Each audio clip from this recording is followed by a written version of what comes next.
Hey my lovelies part कैसे हैं आप लोग? आई होप आप सभी अच्छे होंगे, स्वस्थ होंगे, मैं स्टोरी लाइन को एंजॉय कर रहे होंगे। तो जो कोई भी मेरे चैनल पर न्यू आ रहा है, प्लीज़ मेरे चैनल को लाइक, शेयर, सब्सक्राइब करना मत भूलिएगा। और अगर आप लोग को मेरे स्टोरी लाइन उसके प्लॉट पसंद आ रहे हैं तो प्लीज़ मुझे कमेंट्स करके अप्रिशिएट करना भी मत भूलिएगा। जैसा भी लगे आप लोगों को मुझे कमेंट्स करके ज़रूर बताना। तो चलो हम स्टार्ट करते हैं इस वन शॉट को, जो कि हमेशा की तरह प्योर वांगसन स्टोरी होने वाली है। एंड हाँ, प्रीवियस स्टोरी जो BTS पे आई थी, तो वो भी स्टोरी अगर आप लोगों को पसंद आ रही है तो प्लीज़ उसे जाके चेकआउट कर लीजिएगा, ठीक है ना? चलो हम आगे चलते हैं। अपोजिशन पार्टी वाले बैठ के बातें कर रहे होते हैं। इन लाल लोगों का कुछ तो कुछ करना ही पड़ेगा। ये लोग बहुत ही ज़्यादा उड़ रहे हैं। वैसे भी अभी MLA सीट के लिए वो चुनाव होने वाला है, तो हमारे इधर से कौन खड़ा होने वाला है? जो सामने से रेंडुहान का बेटा वेंशु कहता है, क्यों नहीं मैं खड़ा हो जाता हूँ। वो सारे लोग बैठ के बातें कर ही रहे होते हैं कि तभी एक शख्स भागा भागा आता और कहता है, आप थोड़ा टीवी चलाकर तो देखिए। जब वो लोग टीवी ऑन करते हैं तो वहाँ पे वेंस के बारे में बहुत ही थू-थू हो रही थी, क्योंकि उन लोगों ने जितने भी गड़बड़ घोटाला किया हुआ था, जितने भी पैसे गबन किए हुए थे, उन सब का काला चिट्ठा दिखाया जा रहा था। इवन उनमें से जितने लोग भी इन सब में हिस्सेदार थे, उन सबको पुलिस छापा मार रही थी और पकड़ के लेके जा रही होती है। वहीं दूसरी तरफ लैंड हाउस में भी मीडिया का तांता लगा हुआ था और लैंड किरण बाहर आकर सबको ऐसे रिपोर्टर्स लोगों को बता रहे होते हैं, हम हमेशा से सभी लोगों का भला करते आए हैं और हमेशा से हम लोगों के लिए ही रहेंगे। तो इस बार भी हमारी पार्टी में से कोई युवा नेता जरूर MLA के सीट पे आ जाएगा। इतना बोल वो सबको जाने देते हैं। जहाँ पे अंदर आते ही लैन खिरैन कहते हैं, सी चैन वंगजी कहाँ है? तभी बाहर गाड़ियों का पूरा लाइन लग जाता है, जो कि उसमें हमारा फर्स्ट में लीड कैरेक्टर लैन वांगजी है। लैन वांगजी और कोट पहना हुआ था। एंड देन वो अपनी ऐसे कार का गेट ओपन होता है, पैर बाहर निकालता है, गोल्स ठीक करते हुए, कोट को ठीक करते हुए अंदर आता है, जहाँ पे सारे मीडिया वाले उसे क्लिक करने लगे थे। एंड देन वो जैसे जैसे अंदर जा रहा था, लोग उसके पीछे जा रहे होते हैं, लेकिन सिक्योरिटी गार्ड वाले सबको रोक देते हैं। अंदर आते ही वो अंकल और सीचन को ग्रीट करते हैं, जहाँ पे मियाओ कहता है, तो लान वांगजिया आखिरकार तुम आ ही गए। ये सारा किया कराया तुम्हारा ही है ना? जिसपे वांगजी क्रिपी सा स्माइल करते हुए कहता है, ऑफ कोर्स मेरा ही किया कराया हुआ है। तो अंकल कहते हैं, मुझे तुम दोनों से बात करनी है, यहाँ आओ। ये बोलकर वांग जी और सीचन दोनों को अंदर लेकर आते हैं, पार्टी ऑफिस के अंदर, जहाँ पे लैन किरण सीट पे बैठे हुए थे। कहते हैं, सीचन और वांग जी पीछे में मिंगाओ खड़ा था, जो कि सीचन का हस्बैंड है। उसे देखते ही ये कहता है, आप तो बताओ, अगला MLA किसे बनाने वाले हो? तुम दोनों में से कौन बनना चाहता है? वांग जी कहता है, अंकल मैं साइड में रह के सारे काम करने वाला हूँ, लेकिन मुझे MLA नहीं बनना है। तो सीचन कहते हैं, वांग जी तुम तो जानते हो, ये रैली और ये लोगों को संबोधित करना, ये सभी चीज़ें मुझे अजीब लगता है, तो मैं अंकल के साथ रहकर पार्टी का सारा कार्य संभालने वाला हूँ। MLA सीट से किसी न किसी को तो जाना ही था, तुम क्यों नहीं खड़े हो जाते? तुम्हें राजनीति की अच्छी समझ भी है। जिस पे वांग जी कहता है, पर आप ज़्यादा कैपेबल है, मैं खड़ा नहीं होना चाहता। तो जो हमारा सीचन है वो कहता है, देखो मुझे ना ये रोज़ रोज़ का तामझाम नहीं चाहिए, मैं इधर ही ठीक हूँ, मैं ऑफिस का सारा काम देख लूँगा, तुम बाहर का देख लो, आखिरकार हम दोनों काम ही तो कर रहे हैं ना। ये बोलकर सीचन कहते हैं, अंकल वांग जी को खड़ा कीजिए। तो मिंग्याओ की तरफ देखते हुए वांग जी कहता है, आप क्या कहते हो? मिंग्याओ कहता है, कम से कम इस बहाने मेरे हस्बैंड को मेरे पास रहने का टाइम तो मिले। ये बोलकर मुस्कुराते हुए कहता है, वांग जी तुम पे MLA का टैग ज़्यादा सूट करता है। ये बोलते ही कहता है, अंकल डन, अब तो इसे ही बनाइए MLA। जहाँ पे लैन किरण कहते हैं, ठीक है, बहुत जल्द अनाउंस होने वाला है, तो तैयारी शुरू कर दो, अभी हम किसी को नहीं बताएंगे।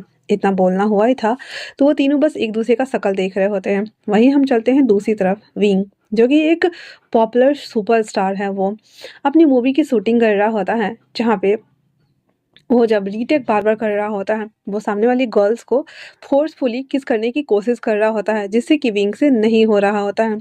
डायरेक्टर कट करते हुए कहता है, काट, और कहता है, आप एक ये सीन कर क्यों नहीं पा रहे हैं? विंग कहता है, आई एम रियली सॉरी, मैं कर लूँगा।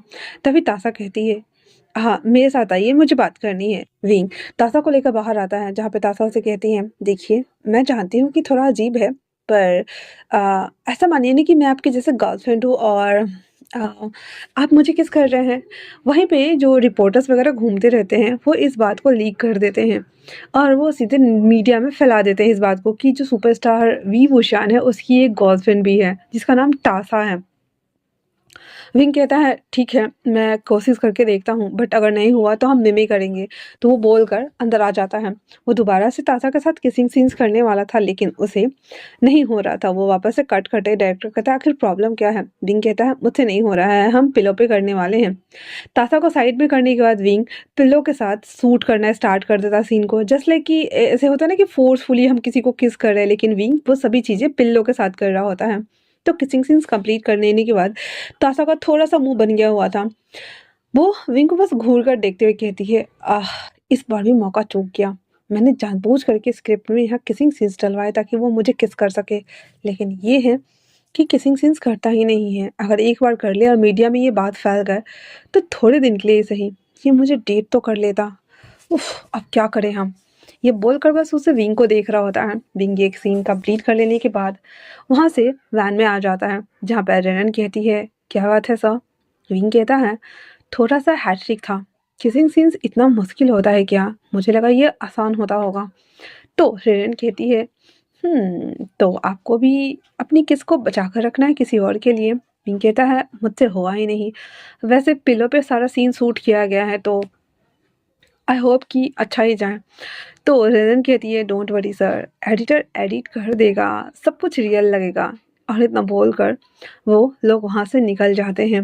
विंग जो कि बहुत ज़्यादा थका हुआ था, तो वो घर आते-आते सो जाता है। घर आते ही विंग के मम्मी-पापा मतलब वी चांग से, कांग से सेन दोनों विंग को ऐसे उठाते हैं और अंदर लेकर जाते हैं। विंग रूम में जाते ही सो जाता है। उसके बाद रेनन कहती है, मुझे जाना है, मैं जा रहा हूँ। तो विंग के मम्मी-पापा उससे कहते हैं, रात काफ़ी हो गई बाबू, आप अपने रूम में जाके सो जाइए। तो रेनिन क्या करती थी कि कभी-कभी विंग के घर ही रुक जाती थी, जो कि उसकी मैनेजर है वो, दैट्स व्हाई। तो वो फिर अपने रूम में जाकर फ्रेश वगैरह होकर वो भी सो जाती हैं। अब इधर जो हमारा विंग है, वो सोया हुआ था और दूसरी तरफ वांग जी अपनी पार्टी के कामकाज में लगा हुआ था। और वहीं 1 मंथ बाद वांग जी ऐसे भाषण देने के लिए एयरपोर्ट से होकर के दूसरे सिटी को जा रहा होता है, जहाँ पे उसे प्राइवेट हेलीकॉप्टर में बैठ के जाना था, तो वो उसके लिए जा रहा होता है। वांग जी जब वहाँ पे आके खड़ा होता है, तो सीचन और मिंगयाओ भी थे। उन लोगों के पास मीडिया पूरा आकर खड़ी हो गई थी और उनसे पूछताछ कर रही होती है कि क्या आप नेक्स्ट एमएलए बनने वाले हैं? जहाँ पे वांग जी उसे रिप्लाई दे ही पाता, तभी सब लोग चिल्लाने लगते हैं कि सुपरस्टार विंग आ रहे हैं, सुपरस्टार विंग आ रहे हैं। सारे लोग उस तरफ भाग जाते हैं उसे कवर करने के लिए, जहाँ पे बहुत सारे मीडिया वालों को देखकर विंग अपने फेस को कवर कर रहा होता है और उससे बचने की कोशिश कर रहा होता है। वो धीरे-धीरे करके विंग वांग जी के बगल से क्रॉस कर जाता है। वांग जी विंग के बस आँखों को ही देखा हुआ था, उसने पूरा चेहरा नहीं देखा था। वो दोनों मतलब जो विंग था वो फ्लाइट में जाके बैठ जाता है और वांग जी वापस अपने हेलीकॉप्टर में बैठ जाता है, ताकि वो दूसरी जगह जाकर वो अपना लेक्चर मतलब जो भाषण देना था वो दे सकता था, लोगों को बता सकता था। भंगजी जब उसमें बैठा हुआ था तो अपना फ़ोन निकालता है, सुपरस्टार विंग सर्च करता है। जब वो सर्च करता है तो वहाँ पे उसके बहुत सारे इमेज थे। वो सारे इमेज देखने के बाद वो जो न्यूज़ जस्ट फैला था गलतफ़हमी की वज़ह से, तो वो भी उसे पढ़ने को मिल जाता है कि जो सुपरस्टार विंग है उसकी एक गर्लफ्रेंड भी है जिसका नाम ताशा है। ये सुनना हुआ ही था, तो उसे थोड़ा-सा गुस्सा आता है और वो फ़ोन ऑफ कर देता है। क्रिस, जो कि इसके साथ काम करता है, वो उसे ऐसे शक्ल बनाते हुए देखता है, कहता है, "क्या हुआ?" पर वांग जी कोई आंसर नहीं करता है। वहाँ पे आने के साथ ही सीचन उसे देखते हुए कहते हैं, "अगर कोई परेशानी है।" उसके माथे पे ऐसे उसके सिकन को थोड़ा-सा हल्का करते हुए उसे ऐसे-ऐसे गोल-गोल घुमा रहे होते हैं और कहते हैं, "तो उसे अंदर ही रखो, घर जाकर उस पे बात करते हैं। लेकिन हाँ, हम जिस काम से आए हैं, वो खराब नहीं होना चाहिए वांग जी, तुम जानते हो ना?" वांग जी एक राहत की डीप ब्रीथ ले रहा है एंड देन कहता है, ठीक है। स्टेज पर जाकर वो लेक्चर दे रहा होता है।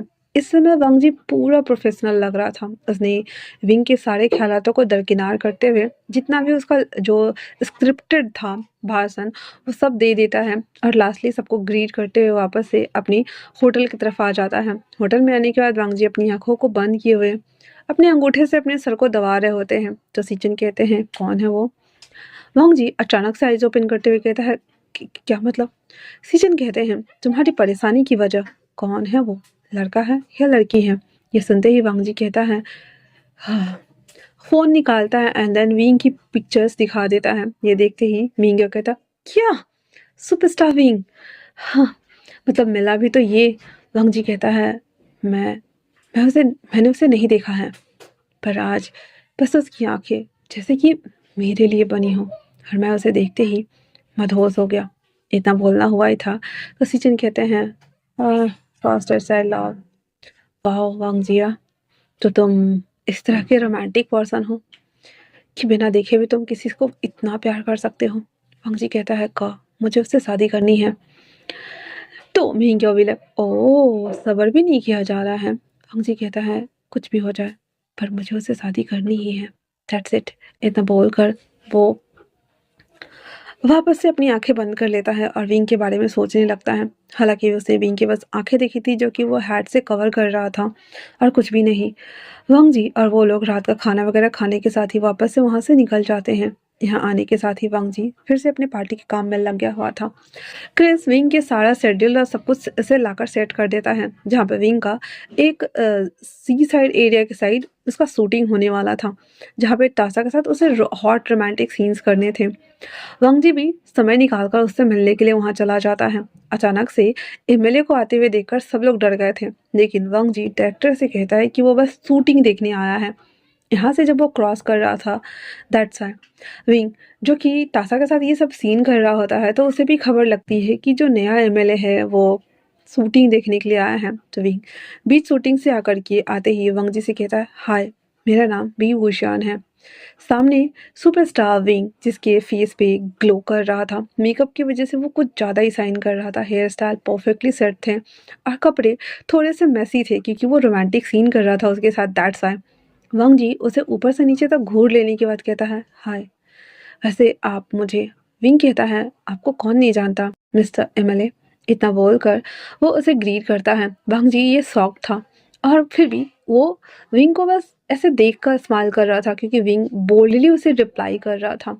फिर विंग वो सीन करने चला जाता है जहाँ पे वो धीरे धीरे करके तासा को थोड़े से बॉडी को टच करते हुए, क्योंकि सीन रोमांटिक था तो दैट्स वाई उसे करना पड़ रहा था, तो उसके बॉडी को टच करते हुए उसे अपनी बाहों में भरता है और अपने थाइस के ऊपर रख लेता है, जहाँ पे सनसेट का व्यूज था और वो था जहाँ पे विंग उससे बातें कर रहा था, जो स्क्रिप्टिंग था वो सभी चीज़ें। लेकिन वांग जी को न जाने क्यों अंदर से बहुत तेज गुस्सा आ रहा था। जैसे ही किसिंग सीन्स, हालांकि सीन किसिंग का नहीं था पर दिखाना था कि किस किया जा रहा है, ऐसे होता है ना कि मुंडी झुका दो एंड देन कैमरा बैकअप हो जाता है, तो ऐसे वाले सीन करने थे। तो विंग ना तासा की तरफ झुक रहा होता है, पर वांग जी, जो कि ये सीन भी उसे बर्दाश्त नहीं हो रहा था, जैसे ही विंग उसके ऐसे फेस की तरफ टर्न होकर घूमने ही वाला था, कैमरा पैकअप होने ही वाला था, वैसे ही वांग जी चिल्लाते हुए कहता, पैकअप। विंग झल्लाते हुए उठ जाता है, कहता, किसने बोला? हाँ। तभी सब लोग वांग जी को देख रहे होते हैं, जहाँ पे वांग जी कहता है, ये गलत है, मतलब ये सीन परफेक्ट नहीं था, दैट्स व्हाई मैंने बोला। अब पैकअप हो जाने के बाद सबको पैकअप करना ही पड़ता है और ये सीन यहीं पे रह जाता है। वांग जी विंग को देखता है और कहता है, अब मैं आपके साथ डिनर डेट जाना चाहता हूँ। विंग उसे देखते हुए कहता है, क्यों? मैं आपके साथ डिनर पे क्यों जाऊँ? हाँ, जस्ट बिकॉज आप नया बनने वाले हैं एमएलए। वैसे आपकी जानकारी के लिए बता दूँ, मैं आप में बिल्कुल भी इंटरेस्टेड नहीं हूँ। वांग जी जब ये सुनता है तो विंग को कहता है, ऐसा कोई बात नहीं है। विंग कहता है, जिस तरह से आपने पैकअप बोला, आपके अंदर कोई ना कोई बात तो ज़रूर है। आपको लगता है कि आप सक्सेस हो जाएंगे? बिल्कुल भी नहीं, नेवर। ये बोलकर विंग वहाँ से चला जाता है, जहाँ पे वांग जी का बस मुंह ही बना हुआ था, वो कुछ बोल ही नहीं पाया था आगे। तो क्रिस आते हुए कहता है, अब क्या करें? वांग जी कहता है, कुछ दिन रुकते हैं, फिर मैं उसे अप्रोच करने वाला हूँ। ये बोलकर वो आज के पेनल्टी का फीस थोड़ा बहुत जो भी लगा था वो उस डायरेक्टर को देते हुए सॉरी बोलता है, देन चला जाता है, क्योंकि उस सीन की वजह से उसने पूरा का पूरा माहौल बिगाड़ दिया था, दैट्स वाई। विंग कार में बैठते ही गुस्से के मारे फनकते हुए कहता है, आखिरकार उस इंसान की हिम्मत कैसे हुई? हाँ, वो बहुत बड़ा पॉलिटिशियंस है, तो उसे क्या लगता है? रेनन कहती है, आपको कैसे पता? विंग कहता है, उस दिन एयरपोर्ट पे वो मुझे जिस तरह से घूर रहा था, और जिस तरह से वो शेड्यूल्स चेक करवाने के लिए तुमसे कांटेक्ट किया था, तुम्हें नहीं लगता उसके दिमाग में कुछ तो चल रहा है? रेन कहती है, वो तो है। तो आपने क्या सोचा है? विंग कहता है, मैंने कुछ भी नहीं सोचा है।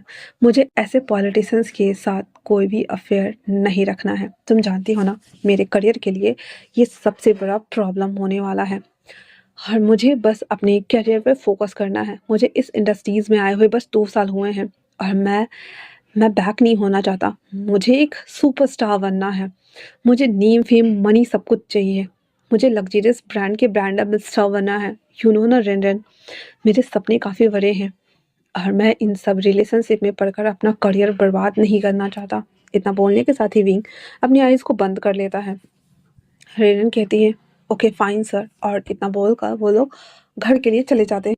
जो कि हमारे वांग जी ने थोड़ा सा पैकअप करके तो पैकअप वाला गेम कर दिया हुआ था। वांग जी कार में बैठा हुआ सोच रहा होता है कि वो विंग को किस तरह से अप्रोच करे और कैसे उसे अपने पास लेकर आए, लेकिन उसे कोई आइडिया नहीं लगता। घर आने के साथ ही वो अपने कमरे में इरिटेट होते हुए चला जाता है। तो अंकल को इस बारे में कुछ भी पता नहीं था। सीचन क्रिस को रोकते हुए कहता है, मुझे बताओ वांग जी क्यों नाराज है? क्रिस जो भी वारदात हुआ था वो सब कुछ बता देता है। सीजन हंसते हुए कहता है, अगर वो इस तरह से उससे मिलने जाएगा तो उसे लगेगा कि वंग जी जबरदस्ती कर रहा है। क्या उसे समझ में नहीं आता? किस कहता है, ये जीरो सिविक सेंस वाले लोगों के साथ ऐसा ही होता है। वो राजनीति जानते हैं पर प्यार के मामले में जीरो। क्या ही कर सकते हैं? उन्हें लगा वो बोलने जाएंगे और वो शायद मान जाएंगे, पर ऐसा नहीं होता है। उन्हें कौन समझाए? सीजन कहते हैं, मैं बात करके देखता हूँ। ये बोलकर सीजन ऊपर रूम में आता है जहाँ पे वांग जी गुस्से में सब कुछ खोल रहा होता है। सीजन नॉक करते हुए कहता है, क्या मैं अंदर आऊँ? वांग जी अपने कपड़े को ठीक करते हुए कहता, गौ आप यहाँ। दरवाजा बंद करते सीजन आते हुए कहता है, अगर हम किसी को लाइक करते हैं तो हमें उसे कंफर्ट कराना होता है, ना कि डराना। जिस तरह से तुम आज उसके यहाँ गए, उसके काम में खलल डाला और वो तमाम चीज़ें, उसे लगेगा कि तुम उस पे बंदी से लगा रहे हो। फंगजी कहता है, पर कौ वो किस करने वाला था? सीजन कहते हैं, ये न्यूज़ देखो जिसमें वही किसिंग सीन्स वाले न्यूज़ चल रहे थे और साथ में जो विंग ने पिल्लो पे किस किया हुआ था, एडिट करने के बाद तासा के साथ उसे मर्ज कर दिया गया था। तो पूरा सीक्वल्स तो लग रहा था कि सच में विंग ने किया है। तो वो सीन देखने के साथ वांग जी जो छाँव उठा उसको, जस्ट लाइक ये ऐसे कैसे कर सकता है? तो वो फ़ोन को खींचने ही वाला था। सचिन कहता, ये एक सुपरस्टार है। तुमने एक एक्टर को अपना बॉयफ्रेंड बनाने के बारे में सोचा है। तुम्हें पता है उसके पास ऐसे बहुत सारे प्रोजेक्ट आएंगे। आज इस एक्ट्रेस के साथ में उसने किस किया, कल किसी और के साथ में करेगा, परसों वो किसी और के साथ में सोएगा। मे बी शायद सोने वाला सीन हो, मे बी शायद वो किसी के साथ रिलेशनशिप में भी हो। तब क्या करोगे? वांग जी दांत पीसते हुए कहता, कहो मेरे अंदर के गुस्से को बढ़ा रहे हैं। मैं उसकी करियर को। सीजन कहते हैं, यही कारण है कि वो तुम्हारे पास कभी नहीं आएगा, क्योंकि तुम्हें पता है जिस तरह से तुम्हारे लिए पॉलिटिक्स काफ़ी मायने रखता है। वो भी तो सुपरस्टार बनने के लिए बहुत मेहनत करता होगा और एक एक्टिंग के फील्ड में ये सभी चीज़ें नॉर्मल है। तुम्हें समझना होगा ये बस एक सीन है और रियलिटी से इसका कोई लेना देना नहीं होता है, जिस तरह से बाकी के सीन्स होते हैं। वांग जी दांत पीसते हुए फिर भी कहता है, पर किस क्यों करना? हाँ, अब उसको कौन बताए कि जो विंग ने किया वो तकिए के साथ में किया है भाई, या मेमे के साथ में होता है, प्लास्टिक कवर के साथ में किया जाता है कैमरे के आगे में, ठीक है। और कैमरा मैन ही कैमरा को हिलाते दुलाते रहता है जिससे कि ऐसे सीन्स बन जाते हैं। और कब तक उसके ऊपर पाबंदियाँ लगाओगे? हाँ, वो कोई सोने की चिड़िया नहीं है जिसे तुम एक पिंजरे में लाकर रख दोगे और कैद कर दोगे। वांग जी कहता है, बट कौ मैं उससे प्यार करता हूँ, मैं उसे किसी और के साथ कैसे देख सकता हूँ? सीजन कहते हैं, तुमने उसे 2 दिन पहले ही देखा है और तुम उसे लाइक करने लगे हो, पर वो कितने सालों से मेहनत कर रहा है एक स्टार बनने के लिए। वांग जी, क्या तुम किसी के सपनों को ऐसे ही मार दोगे? तो वो तुम्हारे अंदर प्यार नहीं बल्कि नफरत से देखेगा। फैसला तुम्हें करना है, तुम क्या करते हो? पर वांग जी के ऊपर जैसे जुनून सवार था उस सीन को लेकर के, और अभी जो भी सीन दिखा गया था वो एक्चुअली में शूटिंग के दौरान बहुत सारे एक्टर एक्ट्रेस जो कि किसिंग सीन्स और बेड सीन्स के लिए मना करते हैं, हालांकि वो लोग थॉन्ग्स यूज़ करते हैं और अपर्स बॉडी और लोअर्स बॉडी के ऊपर कपड़े डाले जाते हैं जिससे कि प्राइवेट पार्ट एक्टिव ना हो। मैं समझा नहीं सकती, पर सर्च कर लेना गूगल पे, ठीक है। तो उसके लिए कपड़े रहते हैं, 3-4 जगह लेयर वाइज बांधे जाते हैं, उसके बाद ऐसे सीन्स किए जाते हैं। बैड सीन्स भी ऐसे ही होता है। तो बहुत सारे लोग मना कर देते हैं क्योंकि बॉडी सेंसेशन होती है तो हार्ड होना तो बनता ही है, दैट्स व्हाई। लेकिन कैमरामैन इसको अच्छे से एडिट कर देता है तो ऐसा लगता है कि सच में एक एक्टर एक्ट्रेस के साथ में वो सभी थिंग्स कर रहा है, जबकि एक्ट्रेस का सीन्स अलग शूट किया जाता है और एक्टर का सीन अलग शूट किया जाता है, एंड देन बाद में उसे एडिटिंग करके मर्ज किया जाता है। तब यहाँ पे इन दोनों को पता नहीं था कि विंग ने तकिए के साथ में ये सारा सीन्स किया हुआ है, ठीक है। तो वो ऐसे गुस्सा कर रहा था। वांग जी जो कि दांत पीसते हुए बोलता है, मैं उसके करियर को ही ख़त्म कर दूंगा। इतना बोलने के साथ ही वो उस डायरेक्टर को कॉल करते हुए कहता है, विंग के साथ कितने प्रोजेक्ट हैं। वो डायरेक्टर तो पहले डर जाता है, पर वांग जी का वर्ड सुनते ही बोल देता है 3 प्रोजेक्ट हैं। वांग जी कहता है तीनों प्रोजेक्ट से उसे बाहर निकालो, रीजन मुझे नहीं पता क्या बताने वाले हो, पर निकालो, और हाँ तीनों प्रोजेक्ट के पैसे दे दो। तो वो जो डायरेक्टर था वो कहता है, पर हमारे पास इतना बजट नहीं कि हम देंगे। वांग जी कहता है, मैं ट्रांसफ़र करता हूँ, और वो 30 मिलियन पैसे उस डायरेक्टर को ऐसे ट्रांसफ़र करता है ताकि वो विंग को दे दे। विंग को जब अगली सुबह न्यूज़ देती है रेन रेन कि सर आपको उस डायरेक्टर ने तीनों प्रोजेक्ट से निकाल दिया है और बदले में 30 मिलियन दिए हैं। विंग का जो गुस्सा फूटा, वो ऐसा खींचते हुए कहता, मुझे लेकर चलो। रेन कहती, सर इसके बाद मैं भी आपका मैनेजर नहीं रह पाऊंगी। विंग को और तेज गुस्सा आता है। वो उस डायरेक्टर से मिलने के लिए निकल जाता है। 2 घंटे के लॉन्ग ड्राइव के बाद फाइनली डायरेक्टर ऑफिस में था। पहले तो उसे मना कर रहे थे अंदर जाने से, पर विंग जबरदस्ती अंदर आते ही टेबल के ऊपर एक हाथ बैंग मारते हुए कहता है, मुझे किसने निकलवाया। हाँ, डायरेक्टर कुछ बोल नहीं रहा था। विंग कहता है, मैंने पूछा मुझे किसने निकलवाया। पर डायरेक्टर अभी भी कुछ नहीं बोल रहा था। विंग खींचते हुए कहता है, क्या उस एमएलए ने। इतना सुनना हुआ ही था तो डायरेक्टर सक पकाकर उसे जब देखता है तो विंग कहता है, ओके फाइन, मैं उसे जाकर मिलता हूँ। ये बोल करके वो उस कार में बैठ जाता है जहाँ पे रेन कहती है, हम कहाँ जा रहे हैं। विंग कहता है, बैठो मुझे जाना है। और इतना बोल कर वहाँ से निकल जाता है पार्टी ऑफिस के बाहर, जहाँ पे जो लानवांग जी था, सी चेन और बाकी अदर्स लोगों के साथ में बैठा हुआ था। सब लोग बातें बातें कर रहे होते हैं। विंग आते ही गार्ड को बोलता है उसे होने वाले एमएलए से मिलना है, तो वो लोग उसे मिलने नहीं देते हैं। विंग बहुत कोशिश करता है लेकिन वो लोग उसे मिलने नहीं देते हैं। विंग को बहुत तेज गुस्सा आ रहा था।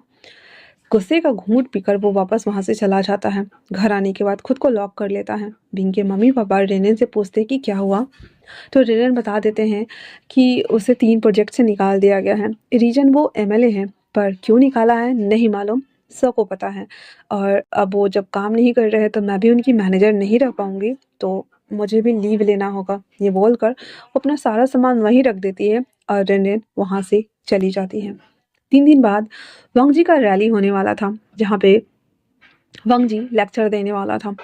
तो विंग को जैसे ही पता चलता है, पैम्पलेट्स वगैरह लगते हैं ना, होर्डिंग या न्यूज़ में आ जाते हैं कि यहाँ पे ऐसे है, तो विंग को पता था। विंग पूरा शेड्यूल उसका चेक करता रहता था कि क्या चल रहा है नहीं चल रहा है, तो हालांकि जो न्यूज़ में आते थे उसी से पता चलता था। तो वो सीधा अपनी कार को लेता है और वहाँ पे वो निकल जाता है। वहाँ आते ही पहले तो गार्ड उसे मना कर रहे थे, लेकिन वो चिल्लाते हुए कहता है, लान वांग जी। जैसे ही वांग जी के कानों में ये वर्ड जाते हैं कि वांग जी 2-4 कमांडोज साथ में क्रिस और मेन क्या होता है सीचन पार्टी ऑफिस में थे, तो उसके साथ वो उस मंच की तरफ जा रहा होता है। जैसे वो सुनता है, विंग को देखते ही पागलों की तरफ एक क्रीपी वाली स्माइल कर रहा होता है और वो गार्ड को इशारा करता है उसे आने देने के लिए। विंग उसके सामने आते हुए कहता है, मुझे तुमसे कुछ कहना है। तो वांग जी कहता है, हाँ कहो। विंग कहता है, यहाँ नहीं, मैं बताता हूँ। इतना बोलकर वो सीधे स्टेज पे जाता है, ऑडियम के पास जाके खड़ा होता है, माइक को चेक करते हुए कहता है, आप सब लोगों को मैं एक बात बताना चाहता हूँ। जहाँ पे वांग जी बस उसे देख रहा होता है। मिंगे और क्रिस दोनों शॉकिंग अवस्था में चले गए हुए थे और कहते हैं, सर उसे रोकिए। मिंगे कहता है, वांग जी उसे रोको। वांग जी कहता है, बोलने तो दो, कितना अच्छा बोल रहा है। मिंगे कहता है, इससे हमारे पार्टी पे असर पड़ेगा। वांग जी कहता है, क्या फ़र्क पड़ता है, हम कैसे भी करके आखिरकार जीतने वाले तो हम ही हैं। ये बोलने के साथ ही वांग जी उन दोनों को रोक देता है। विंग वांग जी को घूर कर देखते हुए सभी लोगों को देखते हुए कहता है, हेलो एवरीवन, मेरा नाम बी पूशान है, मैं एक स्टार हूँ। मेरा सपना है कि मैं एक सुपर स्टार बनूँ, पर ये शख्स जो आपके सामने में खड़ा है, नेक्स्ट भावी एमएलए, जो कि आप सबका बनने वाला है, माना कि ये बहुत अच्छा है। इनके फैमिली ने बहुत कुछ किया है हम सब लोगों के लिए, कंट्री साइड एरिया में भी इन लोगों ने बहुत काम किया है, लेकिन ये शख्स मुझे प्यार करता है। इतना सुनना हुआ ही था कि सारे मीडिया वाले विंग के कवर कर रहे होते, वो भी लाइव। एक बात बता दूं, इसने मुझे स्टारडम से हटाने के लिए डायरेक्टर को पैसे दिए ताकि वो मुझे ट्रांसफ़र कर सके, और इसने मेरे प्रोजेक्ट से निकाल दिया। ये मुझे कैद करके रखना चाहता है। क्या इसी को प्यार कहते हैं? जहाँ पे सब लोग चिल्लाते हुए बोलते हैं नहीं, विंग कहता है अगर सोने के पिंजरे में एक चिड़िया को कैद कर दिया जाए तो वो चिड़िया फड़फड़ाती है निकलने के लिए, ना कि उस कैद को मंजूरी देती है। और अगर ये शख्स इसने मुझे अभी यहीं पे नहीं छोड़ा तो मैं इसे जान से मार दूंगी। ये बोलते हुए विंग वहां से उतरता है, बांगजी को घूर कर देखता है और कहता है सबके सामने बोल रही हूँ, अगर यहीं पे नहीं रुके यकीन मानो एक दिन तुम्हें खुद से मार दूंगी। ये बोलकर वहां से वो चला जाता है। बेचारा बांगजी बस उसे जाते हुए देख रहा होता है। क्रिस कहता है सर, अब हम क्या करें? बांगजी कहता है कुछ मत करो, उसके पीछे गार्ड भेजो ताकि वो सेफली चला जाए। मीगा कहता है तुम पागल हो गए। वांगजी कहता है हम जिस काम के लिए आए हैं हम वो करेंगे पहले, बाद में इस पे बात करते हैं। ये बोलकर स्टेज पे जाता है, सारे ऑडियंस को शांत कराता है और फिर अपना लेक्चर देना स्टार्ट करता है। वो जो कुछ भी स्क्रिप्टिंग वाइज याद करके आया था वो सब बताता है। हालांकि वांगजी की आंखें नम हो गई थी, थोड़ा सा सेंसिटिव हो गया था, बट फिर भी वो तमाम बातें कह देने के बाद सबको ग्रीट करते हुए नीचे आ जाता है। मीडिया वाले विंग के अभी बयानात पे उससे बहुत सारे सवाल कर रहे थे, लेकिन वांगजी एक भी सवाल दिए बिना कार में आके बैठ जाता है जहाँ पे सब लोग बैठे हुए थे। वांगजी बहुत शांत था। वहीं दूसरी तरफ विंग अपनी कार में बैठ के जब जा रहा होता है तो उसके पीछे वांगजी के गार्ड्स थे जो कि दूसरे कार से उसे फॉलो कर रहे होते हैं। विंग को और गुस्सा आ रहा होता है, पर फिर भी वो अपने घर आ जाता है। और वो गार्ड जैसे ही उसे जाते हुए देखते हैं, विंग अपने गेट गेट के पास ही कार रोक देता है। वहाँ आते हैं उन दोनों गार्ड को ऐसे ऐसे ना नॉक नॉक करते हुए कहता बाहर आओ। वो दोनों आके खड़े हो गए थे। विंग उन दोनों को देखते हुए कहता मेरे पीछे मत आना आज के बाद, वरना तुम्हारे ऊपर ना सब फेंक दूंगी मैं। ये बोलकर वो वापस से अपने घर चला जाता है, दांत पीसते हुए। उसे बहुत तेज गुस्सा आ रहा होता है इस हरकत पे, और वो अपने आप को फिर से कमरे में ले जाकर लॉक कर लेता है। पर घर आने के साथ ही ये जो लाइव चल रहा होता है, वांग जी घर में एंटर करते ही अंकल लान किरण उसके चेहरे पे एक थप्पड़ झन्नाटेदार मारते हुए कहते हैं ये क्या किया? तुम नेक्स्ट हिमालय बनने वाले हो, लेकिन तुम यहाँ पे रंगरलियां मनाते फिर रहे हो। कौन है वो? हाँ, कौन है वो जिसके लिए इतना कर रहे हो वांग जी? वांग जी बिना कुछ इस रिस्पॉन्स किए हुए, बिना फेस को ऐसे घुमाए कहता मैं उससे प्यार करता हूँ, पर वो मुझे मुझे बुरा समझता है, क्या करूँ मैं? वांग जी की बात सुनने के बाद लान किरण कहते हैं सीचन उसे किडनैप करके इसके बेडरूम में बंद कर दो। सीचन और वांग जी दोनों एक ही साथ कहते हैं नो। लान किरण थोड़ा सा घबरा तो गए थे, लेकिन कहते क्यों, तुम्हें उसके साथ यही सब कुछ करना है ना? वांग जी कहता है अंकल प्लीज, मैं चाहता हूँ कि वो मुझसे प्यार करे जैसे कि याओ गगा गगा से करते हैं। क्या वो मुझसे प्यार नहीं कर सकता? अंकल कहते दिमाग ठीक है तुम्हारा? मीन ग्याओ सीजन को समझता है, उसे अच्छे से जानता है, हमारी डेली लाइफ को समझता है, पर वो एक स्टार है। तुमने कैसे सोच लिया कि उसकी मेंटालिटी हमारे ख्यालों से मिलेंगे? हाँ विंग, वो वो इस माहौल में कभी नहीं ढल पाएगा। वांग जी कहता है मैं कोशिश करता रहूंगा जब तक कि उसे समझ ना आ जाए। लैन किरण कहते हैं कहीं ऐसा ना हो कि उस दिन किसी एक दिन उसे अपनी जान से जाना पड़े। वांग जी कहता है अंकल प्लीज ऐसी बातें मत कीजिए आप, मैंने आपके लिए बहुत कुछ किया है, बदले में मैं बस उसे चाहता हूँ, और कुछ नहीं चाहता, पर मैं उसे पाना चाहता हूँ, हासिल नहीं करना चाहता, प्लीज़। इतना बोलकर वो अंदर चला जाता है जहाँ पे सीचन लैन किरण से कहते हैं अंकल शांत हो जाइए, मैं फंगजी से बात करूँगा। वो घबराया हुआ है, थोड़ा सा परेशान है, पर हम इस मैटर को देख लेते हैं। जहाँ पे वो क्रिस को इशारा करता है इस सारे कवरेज को पॉजिटिव वे में बदलने के लिए, कमेंट्स को नेगेटिव से पॉजिटिव करने के लिए, और साथ में जितने भी मीडियाज़ वगैरह जो उनके लिए काम करते थे उन सबको डबल देते हैं ताकि वो विंग को कंफर्ट भी करा सके और वांग जी के ऊपर जो छवि पे जो दाग लगा था अभी जस्ट उसे क्लीन आउट कर सके, वॉश आउट कर सके। तो वो तमाम चीज़ें के लिए वो उसे समझाने लगता है। वांग जी अंदर आते ही अपने शर्ट को खोलकर बेड के कॉर्नर पे बैठा हुआ था, कोट को खोल के, और सोच रहा होता है मैं उससे प्यार करता हूँ, मैंने उसे देखा और अपना दिल दे दिया, लेकिन वो मुझसे नफरत करेगा। क्यों? आखिरकार मैं उसके लिए ही तो कर रहा हूँ ना। उसे ये पसंद क्यों नहीं आ रहा है? लोगों को पॉसेसिव हस्बैंड, जेलस हस्बैंड पसंद आते हैं, पर वो क्यों नहीं फील कर रहा है इन तमाम चीज़ों को? अगर अगर मुझे उसे हासिल करना होता तो अभी तक वो मेरे बेडरूम में होता, पर मैं उसके दिल में जगह बनाना चाहता हूँ। क्या ये इतना मुश्किल है? जितना भी मुश्किल हो, पर मैं उसे ज़रूर, ज़रूर अपना बनाऊँगा। ये बोलते हुए वांग जी उसी बेड पे ऐसे ही लेट जाता है। वहीं दूसरी तरफ विंग रूम में आते ही टेबल लैंप तोड़ चुका था, बेडशीट खींच के फेंक दिया हुआ था, पिल्लो को फाड़-चीर के फेंक दिया हुआ था, पलंग के डंडे को पीट रहा होता है क्योंकि उसके पलंग पे ना झालर लगे हुए थे, तो प डंडे भी लगे हुए थे।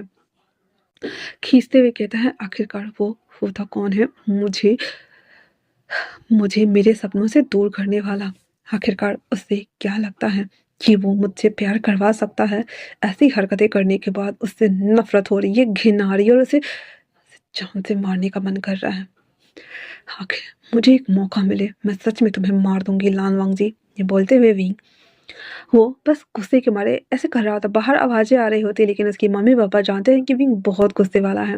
वो शॉर्ट टेम्पर बच्चा है और वो सुनेगा ही नहीं। शांत होने का वेट कर रहे होते हैं, जहाँ पे 2 लोग 2 डायरेक्शन में एक-दूसरे को देख रहे होते हैं।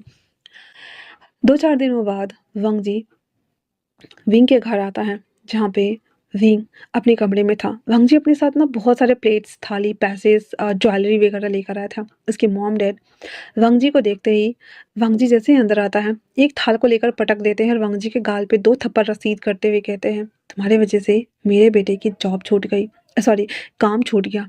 वो एक स्टार है और आज तुम्हारे वजह से वो मुँह दिखाने लायक नहीं है। उसे कोई काम नहीं मिल रहा है और वो घर में बैठा हुआ है। आखिर तुम चाहते क्या हो? वांग जी फिर भी अपने आप को ठीक-ठाक करते हुए कहता है, अंकल मैं आपके बेटे का हाथ माँगने आया हूँ। मैं उससे शादी करना चाहता हूँ। कागज़ें आते हुए कहती है, तुम नालायक लड़के कहीं के, तुम एक पॉलिटिशियन हो। तुमसे शादी करने के बाद मेरे बेटे की क्या इज़्ज़त रह जाएगी? हाँ, वो वो एक सुपरस्टार बनना चाहता है, लेकिन तुम्हारे इस करनी की वज़ह से देखो वो घर में है और किसी से बात नहीं करता, ठीक से खाता-पीता नहीं है और तुम उससे शादी करना चाहते क्यों? हाँ, 4 दिन की खुशी के लिए तो जाकर किसी लड़की को पकड़ो ताकि वो तुम्हारा बेड वार्मर बन सके। मेरा बेटा कोई खिलौना नहीं है। वांग जी फिर भी कोई रिएक्ट नहीं करता और चुपचाप कहता है, आंटी प्लीज़ उसे बुलाइए, मैं उससे बात करना चाहता हूँ। कांग्रेसमैन कहते हैं, क्या बात करनी है? हाँ, वो हमारा इकलौता बच्चा है और हम नहीं चाहते कि तुम जैसे लोगों के हाथ में वो पड़े। हमें अच्छे से पता है कि पॉलिटिशियंस कैसे होते हैं। वो किसी के सगे नहीं होते हैं और मेरे बेटे को किस चीज़ के लिए यूज़ करना चाहते हो? पब्लिसिटी के लिए या किसी और चीज़ के लिए? बोलो। तुम लोगों को तो बस पब्लिसिटी चाहिए, चाहे अच्छा हो या बुरा। अपना फ़ायदा तो आता ही तुम्हें निकालने। अंग फिर भी शांत सुन रहा होता है लेकिन क्रिस को जो छौंट रहा होता है चिल्लाते हुए कहता है, शांत हो जाइए। आप लोग की ज़बान बहुत ज़्यादा तेज़ चल रही है। अंग कहता है, क्रिस शांत हो जाओ। मैंने कहा शांत हो जाओ। फिर वो कहता है, सर प्लीज़ आप उसे बुलाइए, मुझे उससे बात करनी है। विंग आते हुए कहता है, क्या बात करना है? हाँ बोलो मुझे, मैं यही हूँ। सारे थाली वगैरह को देखते हुए तो उसको तो जो छाव उठा। वो आते ही सारा कपड़ा हटाते हुए कहता है, ये सब क्या है? अंग कहता है, ये शगुन है, तुम मुझसे शादी कर लो प्लीज़। वांग जी जब ये बोलता है तो विंग कहता है, दिमाग ठीक है? पागल खाने भेज के आऊँ मैं? दिमाग सही सलामत है या नहीं है, मुझे इतना बताओ। मुझसे शादी क्यों करना चाहते हो? मैं काम करना चाहता हूँ, मैं अपना करियर बनाना चाहता हूँ, मैं एक सुपरस्टार बनना चाहता हूँ। मुझे किसी पॉलिटिशियंस का बॉयफ्रेंड नहीं बनना है। और ये शादी कहाँ से आ गया? मैंने अभी तक शादी के बारे में सोचा नहीं है, मेरी एज बस 22 साल है। वांग जी कहता है, प्लीज़ मुझसे शादी कर लो, मैं तुम्हें खुश रखूँगा। तुम्हें पैसा, घर, धन, दौलत, ट्रैवलिंग जो भी करना है मैं करवाऊँगा, पर मुझसे शादी कर लो। भीम उसे देखते हुए कहता है, सच में तुम्हारा दिमाग ना खराब हो गया है। मैं मैं तुम्हें इज्जत दे रही थी, लेकिन तुम उसके लायक ही नहीं हो। भंग जी उसे शोल्डर से ग्रैब करने ही वाला था। विंग कह रहा, दूर दूर रहो मुझसे, मुझे हाथ लगाने की कोशिश भी मत करना, वरना वरना मुझसे बुरा भी कोई नहीं होगा। और निकल जाओ मेरे घर से, ये सारा सामान लेकर निकलो। भंग जी कहता है, मुझसे शादी करने में क्या प्रॉब्लम है? हाँ मैंने बोला ना कि मैं तुम्हें खुश रखूंगा, तुम्हें जो चाहिए मैं वो दूंगा। विंग कहता है, मुझे मुझे कुछ भी नहीं चाहिए, मुझे मेरी आज़ादी चाहिए, मुझे मेरा करियर चाहिए, मुझे मेरा स्पॉन्सरशिप चाहिए, मुझे मेरा जो काम वापस चाहिए, जो प्रोजेक्ट छीने गए हैं मुझे वो रिटर्न चाहिए। हंग जी कहता है, नहीं तुम अब काम नहीं करने वाले हो। विंग कहता, क्यों? हंग जी कहता है, क्योंकि मैं नहीं चाहता कि तुम किसी और के साथ किसिंग सीन्स करो। विंग कहता है, हाँ किसिंग सीन्स? मैंने वो नहीं किए थे। वांग जी कहता है, झूठ मत बोलो, मैंने खुद देखा है। रिंग उसे समझाने ही वाला था कि किसिंग सीन्स कैमरे पे होते हैं, बहुत सारे तरीके होते हैं, वो रियल फेस टू फेस लड़की के साथ में किस नहीं किया है। लेकिन वांग जी इसके शोल्डर को ग्रैब करते हुए कहता है, तुम चाहो या ना चाहो मैं तुमसे शादी करके रहूंगा, इसलिए तैयार रहना। रिंग उसे घूर कर देखते हुए कहता है, मैं तुमसे शादी नहीं करूंगा, और अगर जिस दिन तुमने मेरे साथ जबरदस्ती करने की कोशिश की मैं तुम्हें जान से मार दूंगा।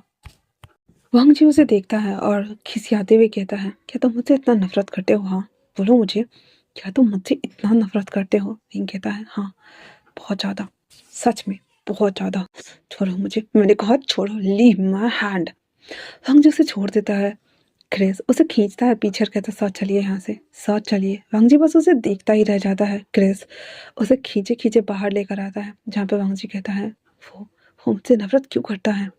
क्रिस कहता है, सर कार में बैठिए। उसे ज़बरदस्ती बिठा दिया जाता है। जो सामान लेके आया था वो सब रिटर्न वापस रखने के साथ ही वो लोग वहाँ से निकल जाते हैं। वांग जी पूरे रास्ते पागलों की तरह एक ही सवाल कर रहा था, वो मुझसे आखिरकार नफरत क्यों करता है? मैंने ऐसा क्या कर दिया है? मैं तो बस उसे उसे सेफ रखना चाहता हूँ। मैं उसे पता है ना हम पॉलिटिशियंस की लाइफ कैसी होती है। हम हम अपने पर्सनल अफेयर को दूर रखते हैं इन सभी चीज़ों से। उसे समझ क्यों नहीं आ रहा है? किस कहता है, सर वो नहीं जानते हैं, इसीलिए आप चलिए, थोड़ा सा उन्हें मौका दीजिए, वो ज़रूर समझ जाएंगे। किस जैसे तैसे करके वांग जी को समझा बुझा कर लेकर आ जाता है। इधर विंग वो जब ऐसे करके खड़ा था तो उसकी मॉम डर से देखते हुए कहते हैं, विंग क्या तुम उसे लाइक करते हो? विंग कहता है, नो। तो उसके पापा कहते हैं, वो जिस तरह से आज ये सभी चीज़ें लेकर आया है तुम जानते हो हम उन्हें मना नहीं कर सकते।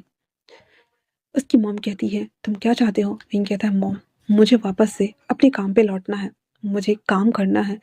जितने भी प्रोड्यूसर और डायरेक्टर से मैं बात कर रहा हूँ वो सब मुझे मना कर रहे हैं। मुझे समझ नहीं आ रहा है, मुझे शादी नहीं करनी है मॉम। उसके डैड कहते हैं, और अगर वो नहीं माना और वो ज़बरदस्ती तुमसे शादी करेगा तब क्या करोगे? विंग उन दोनों को बस देख रहा होता है क्योंकि सबको डर लगा हुआ था, क्या होगा क्या होगा किसी को नहीं पता। विंग बिना आंसर किए अपने रूम में आते हुए पलंग के पायों को एक पैर मार देता है, खींचते हुए डंडे को पकड़े हुए कहता है, मैं उससे शादी किसी कीमत पे नहीं करूँगा, चाहे जो हो जाए। आखिरकार वो कब तक मेरे साथ ये सभी चीज़ें करने वाला है? ये बोलते हुए विंग उस रूम में बैठा हुआ था। वांग जी घर आ गया था। घर आते ही अंकल पूछते हैं क्या हुआ, पर वांग जी बिना रिप्लाई किए हुए अपने रूम में चला जाता है। अंकल क्रिस को बुलाते हैं और कहते हैं, मुझे बताओ क्या बात है, वो इतने गुस्से में क्यों है? जहाँ पर क्रिस कहता है, हम उनके घर गए थे रिश्ता लेकर, पर उन्होंने मना कर दिया। वो शादी नहीं करना चाहते हैं, लेकिन सर ज़बरदस्ती किए जा रहे हैं।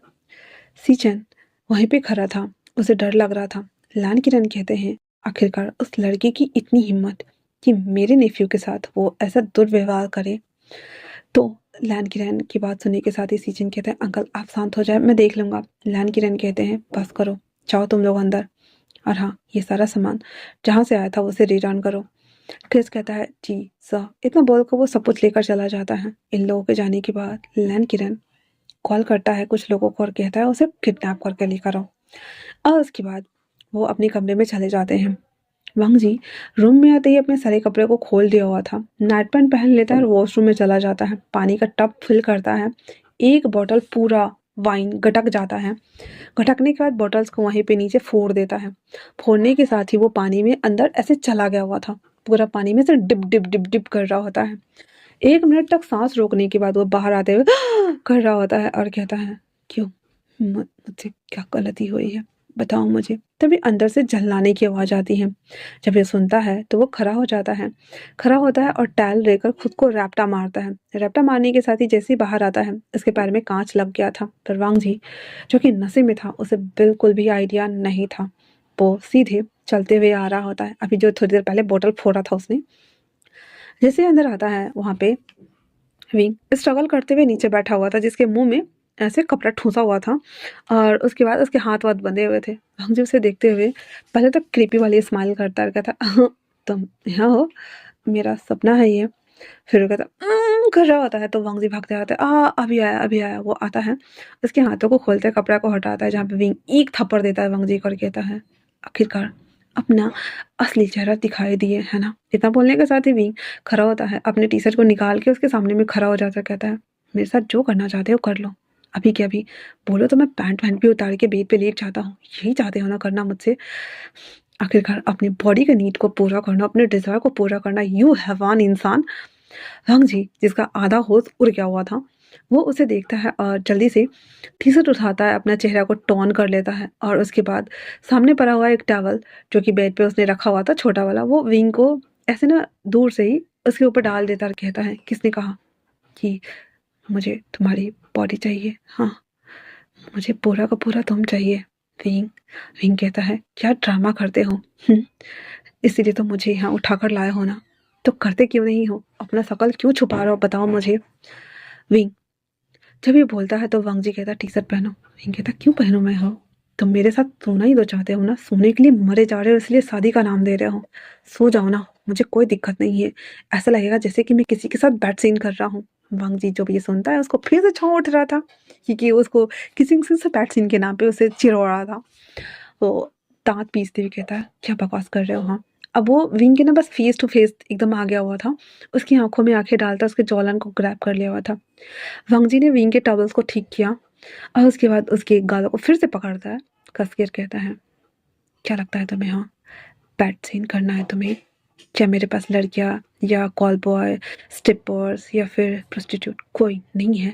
मैं जिसके साथ चाहूँ उसके साथ मैं सो सकता हूँ। सोने के लिए मेरे पास बहुत लोग हैं।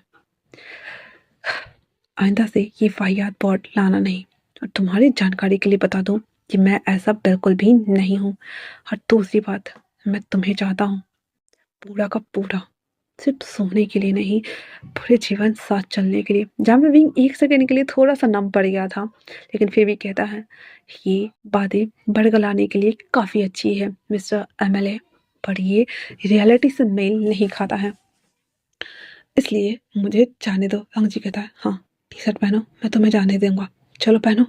इतना बोलकर वांग जी फिर घूम जाता है। विंग अपने टॉवल को हटाकर टी-शर्ट पहनता है और उसके पैरों के नीचे जो ब्लड था वो घूमने की वजह से नीचे फ़ोर्स में लग रहा था, जिसे देखकर विंग कहता है, वो तुम्हारे पैर से खून।" वांग जी उसे देखकर कहता है, "कोई बड़ी बात नहीं है। मैंने तुम्हें आज परेशान किया ना, तो उसका ये पनिशमेंट है। हुँ? तो तुम बैठो, मैं तुम पानी या कुछ लोगे?" विंग कहता है, "मुझे घर जाना है।" वांग जी कहता है, "हाँ, ठीक है।" फिर वो क्रिस को कॉल करता है। वांग जी जो कि टॉवल में घूम रहा होता है और जैसे ही क्रिस देखता है कि फ़ॉर्स पूरा लाल-लाल हो रखा है, कहता है, "सर।" वांग जी कहता है, रिलैक्स, कोई बड़ी बात नहीं है। इसे घर छोड़ कर आओ, अभी के अभी खुद जाओ, अभी।" वांग जी ये बोलता है, विंग को लेकर बाहर आता है, जहाँ पे अंकल कहते हैं, "इतना जल्दी खत्म हो गया?" जहाँ पे विंग कुछ बोलने ही वाला था तो वांग जी उसका हाथ पकड़ते हुए कहता है, "हाँ अंकल, बहुत जल्दी खत्म हो गया। मैं आपसे आके बात करता हूँ।" इतना बोल वांग जी वैसे ही ब्लड वाले पैर से चलते हुए बाहर जाता है। विंग को जीप में डालता है, उसे कहता है, "जाओ।" हुँ? विंग उसे देखते हुए कहता है, "अच्छा नाटक कर लेते हो, फ़िल्म स्टार क्यों नहीं बन जाते?" हुँ? पर वांग जी कुछ नहीं कहता। क्रिस उसे खुद पर्सनली छोड़ने के लिए चला जाता है। वो अंदर आते ही कहता है, "आखिरकार आपने ऐसा क्यों किया अंकल?" लान किरण कहते हैं, "तुम शादी करने के बाद वही करने वाले थे। मैंने पहले ही तुम्हारे लिए उसका इंतज़ाम कर दिया। जब तुम उसके साथ सो जाओगे तो उसके पास कोई ऑप्शन नहीं बचेगा तुमसे शादी करने के अलावा। तो बताओ शादी का डेट कब फिक्स करूँ?" वांग जी कहता है, "अंकल दोबारा ऐसा मत कीजिएगा। मैंने ऐसा कुछ नहीं किया है।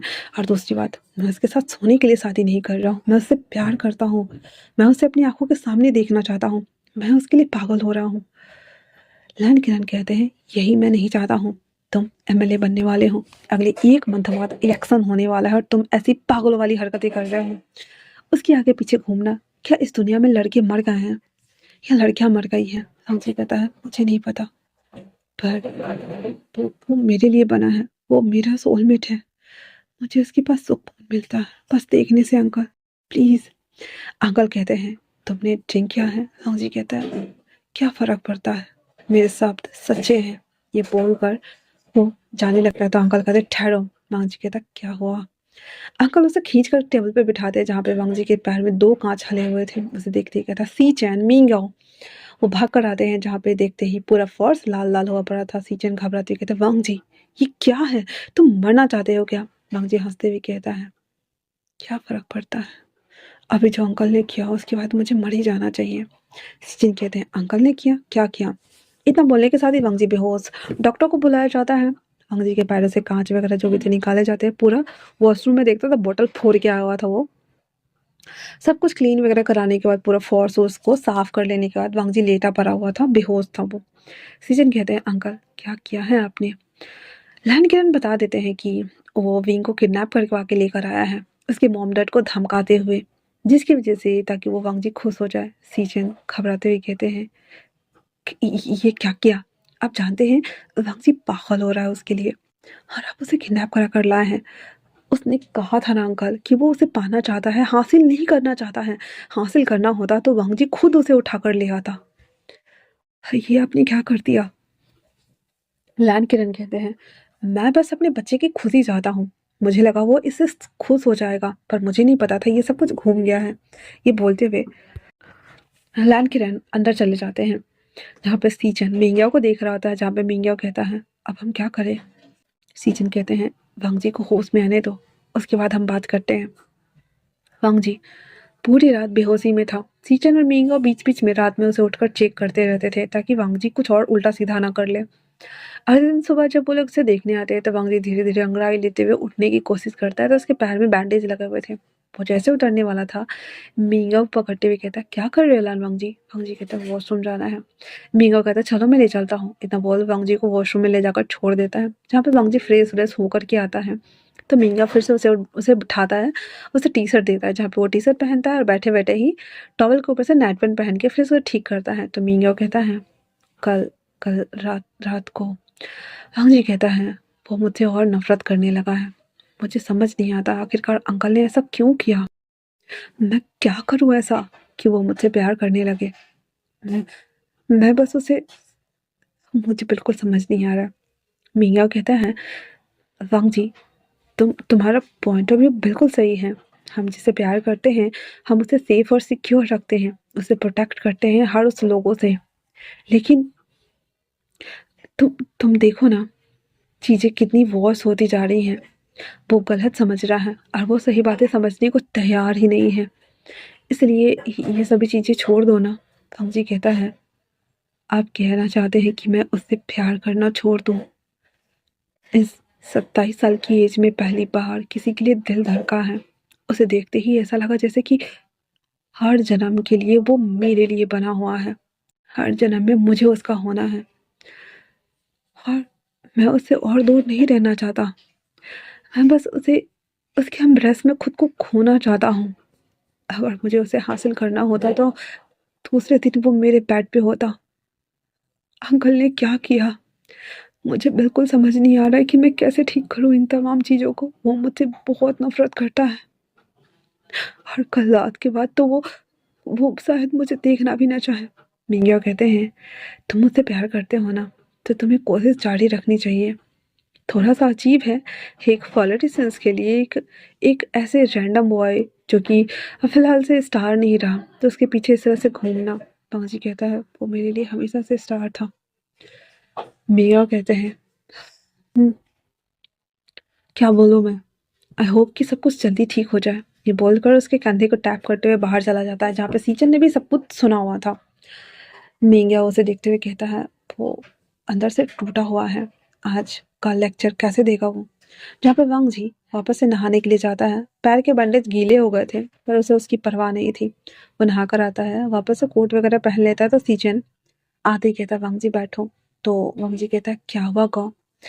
मींग सॉरी सीचन उसके पैरों को ना बैंडेज खोल रहा होता है तो वांग जी कहता है गौ ये आप क्या कर रहे हैं, डॉक्टर को भेजिए वो कर देंगे। वांग जी कहता है गौ छोड़िए ना। सीचन कहते हैं तुम्हें पता है वांग जी जब तुम छोटे थे तो हर चीज़ के लिए तुम मेरे पास भाग कर आते थे और कहते थे अंकल मुझे इस चीज़ के लिए मना कर रहे काका, आप मुझे ला के दो।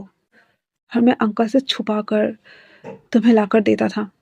काश मैं अंकल से छुपा कर तुम्हारे लिए विंग को ला देता तो तुम खुश हो जाते ना वांग जी। जहाँ पे सीजन के भी आंखों में आंसू थे और वांग जी के भी आंखों में आंसू आ गए थे। वो दोनों थोड़े से अपने इमोशन को कंट्रोल करते हुए कहते का वो कोई चीज़ नहीं है, काश वो चीज़ होता तो हम दोनों के लिए आसान होता ना।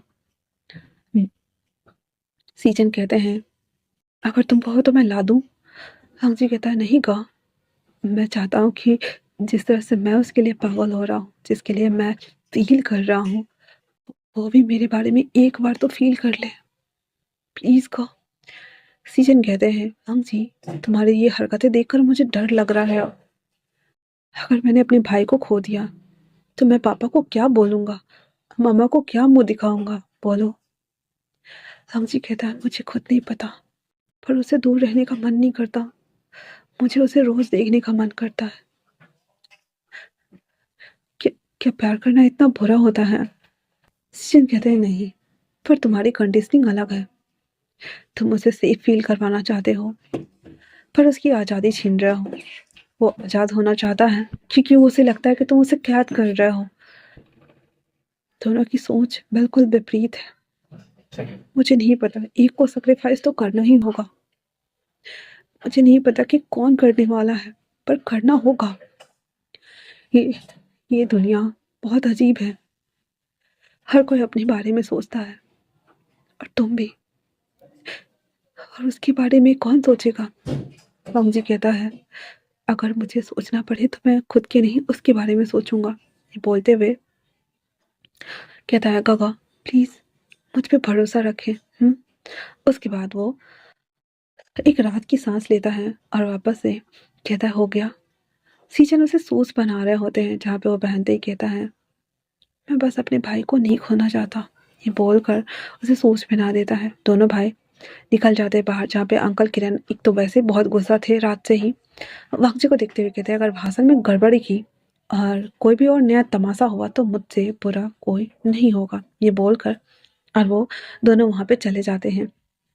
वो दोनों जब लेक्चर दे ही रहे होते हैं, तभी भी वो रात वाला सीन वापस से चलते हैं। ठीक है, विंग जब क्रिस जब उसे कार से छोड़ देता है, तो विंग जब घर आता है, उसके पापा मम्मी भाग कर आते ही पूछते, "विंग तुम ठीक हो ना? तुम्हें कुछ हुआ तो नहीं?" उसे ऊपर से नीचे तक देख रहे होते हैं, जहाँ पे विंग कहता है, "नहीं, पर अब बहुत कुछ होने वाला है।" ये बोलकर अपने कमरे में चला जाता है। उसके मॉम डैड एक दूसरे को देख रहे होते हैं, ताकि एक दूसरे को समझा सके कि बात क्या हुआ है। जहाँ पर क्रिस आते हुए कहता है, "चिंता मत कीजिए, वो बिल्कुल सही सलामत थे।" उसकी मॉम कहती है, "वो सही सलामत लग रहा है तुम्हें? उसकी हालत देखो। आखिरकार तुम लोग करना क्या चाहते हो हाँ? मेरे बच्चे को छोड़ क्यों नहीं देते? क्यों उसे परेशान करने में लगे हुए हो? आखिरकार तुम लोग चाहते क्या हो हाँ? हम लोग बहुत ही साधारण लोग हैं।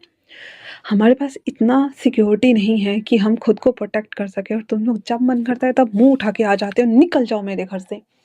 क्रिस फिर भी लास्ट में 90 डिग्री बो करते हुए वहाँ से चला जाता है।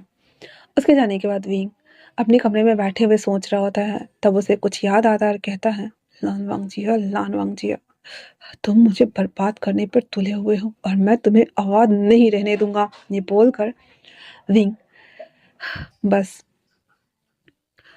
वहाँ पे लेट जाता है। उसकी आंखों से आंसू आ रहे होते हैं। अब अगले दिन वांग जी रैली में पहुंच गया हुआ था, और सभी लोगों को ग्रीट करते हुए अपने स्टेज पे जा रहा होता है। वो जैसे ही भाषण देने के लिए माइक चेक करता है, तभी बिग स्क्रीन पे पिक्चर्स चलने लगे थे, जहाँ पे विंग को उसके घर से उठाया जा रहा था। दो लोग आते हैं उसके मॉम डैड को धमका के, जहाँ पे उसके मॉम डैड ऐसे ना सोफे पे गिर गए हुए थे। विंग जब अंदर से आकर बोलता है कि क्या बात है, बताओ मुझे क्या करना है, लेकिन वो लोग सीधे विंग को मुंह में कपड़ा डालकर उसका मुंह बांधते, हाथ बांधते हैं, देन उसे उठाकर लेके जा रहे होते हैं। ये वाला पूरा फुटेज चल रहा होता है। ये फुटेज देखने के साथ ही सब लोग शांत हो गया था।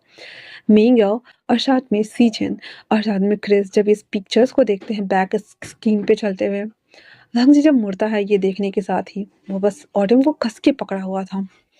और वो उसकी आंखों में गुस्सा साफ साफ दिख रहा होता है। उसे पता था कि ये सारा कारनामा विंग का किया हुआ है। विंग ये प्ले करने के बाद आते ही बीच में खड़ा होते ही क्लैपिंग करने लगा था और कहता है, "ये है हमारा नेक्स्ट एमएलए, जो लोगों को किडनैप करना अच्छे से जानता है। आपको पता होना चाहिए हुँ, कि इसने मुझे किडनैप किया।" वांग जी जब विंग को देखता है, वो स्टेज पर से सीधे नीचे आता है। उसके पास आते ही कहता, "विंग, तुम यहाँ क्या कर रहे हो? और ये सब क्या है?" विंग कहता है, "क्यों? तुम्हारे अंकल ने मेरा किडनैप किया ताकि तुम मेरे साथ सो सके। तो लोगों को बताना तो बनता है ना। तुम मुझसे वैसे भी प्यार करते हो, तो लोगों को बताओ ना कि कितना करते हो, कि मुझे किडनैप करने में भी तुम्हें हिचक फ़ील नहीं हुई।" वांग जी विंग को देखता है जहाँ पे सारे लोग उसको पिक्चर्स क्लिक कर रहे थे और ये वांग जी कभी नहीं चाहता था कि विंग का ऐसा मिमीज बने। वो जल्दी से अपने कुर्ते से उसे कवर करता है और कहता है चलो यहाँ से, हम बाद में बात करेंगे। विंग कहता क्यों जाऊँ मैं, सबको पता तो चलने दो। इतना बोलकर वो क्लैपिंग करते हुए कहता आप सब लोग शांत हो जाए, मैं खुद बताता हूँ आप लोगों को। इसके अंकल ने अपने लोगों को भेजकर मेरे पास भेजा ताकि ये मेरे साथ रात गुजार सके। ये आदमी जो अब सबका एमएलए बनने वाला है, ये इतना घटिया है कि ये मेरे साथ सोने के लिए कुछ भी ट्रिक आजमा सकता है। जहाँ पे सीचेन और साथ में मिंग याओ क्रिस संभालते हुए कहते सर, तांग जी कहता है उसे बोलने दो।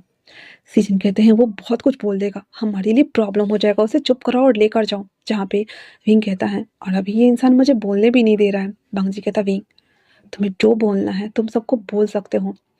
विंग कहता है क्यों, तुम्हें मुझ पे रहम आ रहा है। बांग जी कहता है नहीं, अपना गुस्सा बाहर निकाल सकते हो, आखिरकार अंकल ने गलती की है। ये बोलकर वो चुपचाप खड़ा था।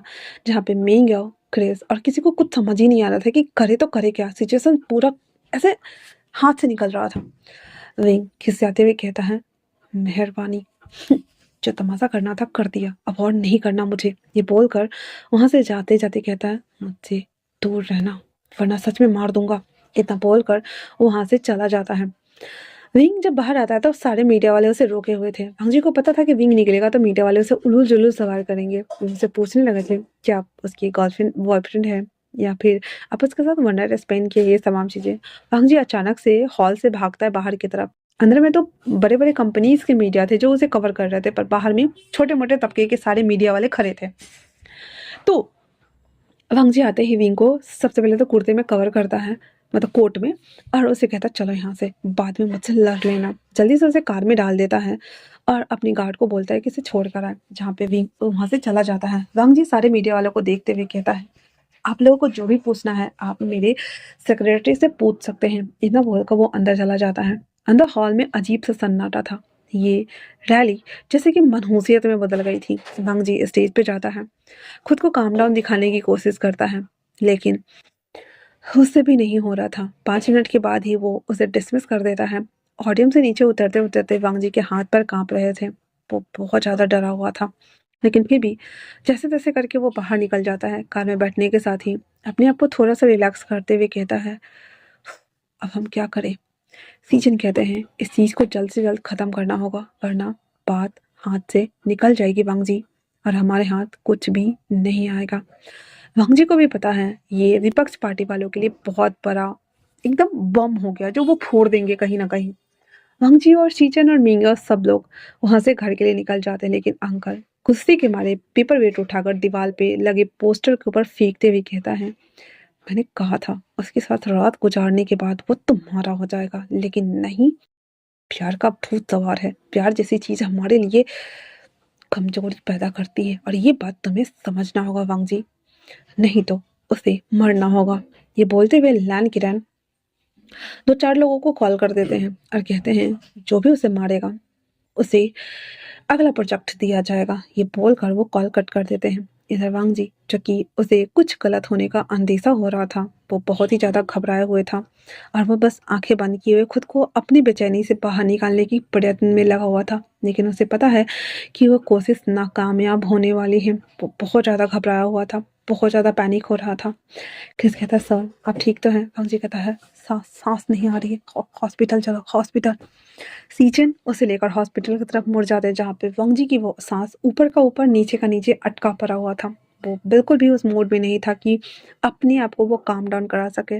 डॉक्टर आते ही जल्दी से उसे ऑक्सीजन लगाते हैं और थोड़ी देर के लिए उसे आइसोलेट कर देते हैं। वांगजी अपने सीट पे लेटा हुआ बार बार विंग के उस शब्दों को याद कर रहा होता है, जहाँ पे विंग तो अभी उसका पूरा बैंड बजा के चला गया हुआ था। वहीं दूसरी तरफ विंग जब घर पहुंचता है तो उसके घर वेन रोहान और वेन शू आए हुए थे, जिसे देखते ही विंग कहता है आप लोग यहाँ क्या कर रहे हैं। हाँ, आप लोग यहाँ क्या कर रहे हैं। तो वेन रोहान और वेन शू से कहता है आज जो न्यूज़ में देखा क्या वो सच है। विंग कहता ओ, तो आप लोग यहाँ पे नया सीन क्रिएट करने के आए हैं, तो आपको क्या चाहिए मुझसे।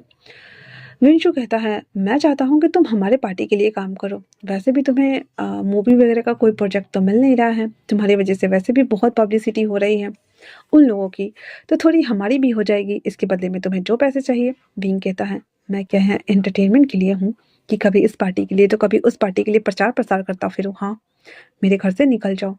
विंडहान कहता है, देखो बच्चे, हम तुम्हारी सेफ्टी और सिक्योरिटी के लिए कर रहे हैं, अगर तुमने ऐसा नहीं किया। विंग कहता है, एक मिनट, इतना बोल कर वो अपना फ़ोन निकालता है, क्रिस को कॉल करता है। क्रिस फट से कॉल उठाते हुए कहता है, हेलो। कहता है, क्या मैं वांग जी से बात कर सकता हूँ? क्रिस वांग जी को देखता है, जो कि उसके मुंह पे ऑक्सीजन मास्क लगा हुआ था, तो कहता है, सर बात करने की हालत में नहीं है। विंग कहता है, स्पीकर पे फ़ोन करो और उसके पास लेकर जाओ।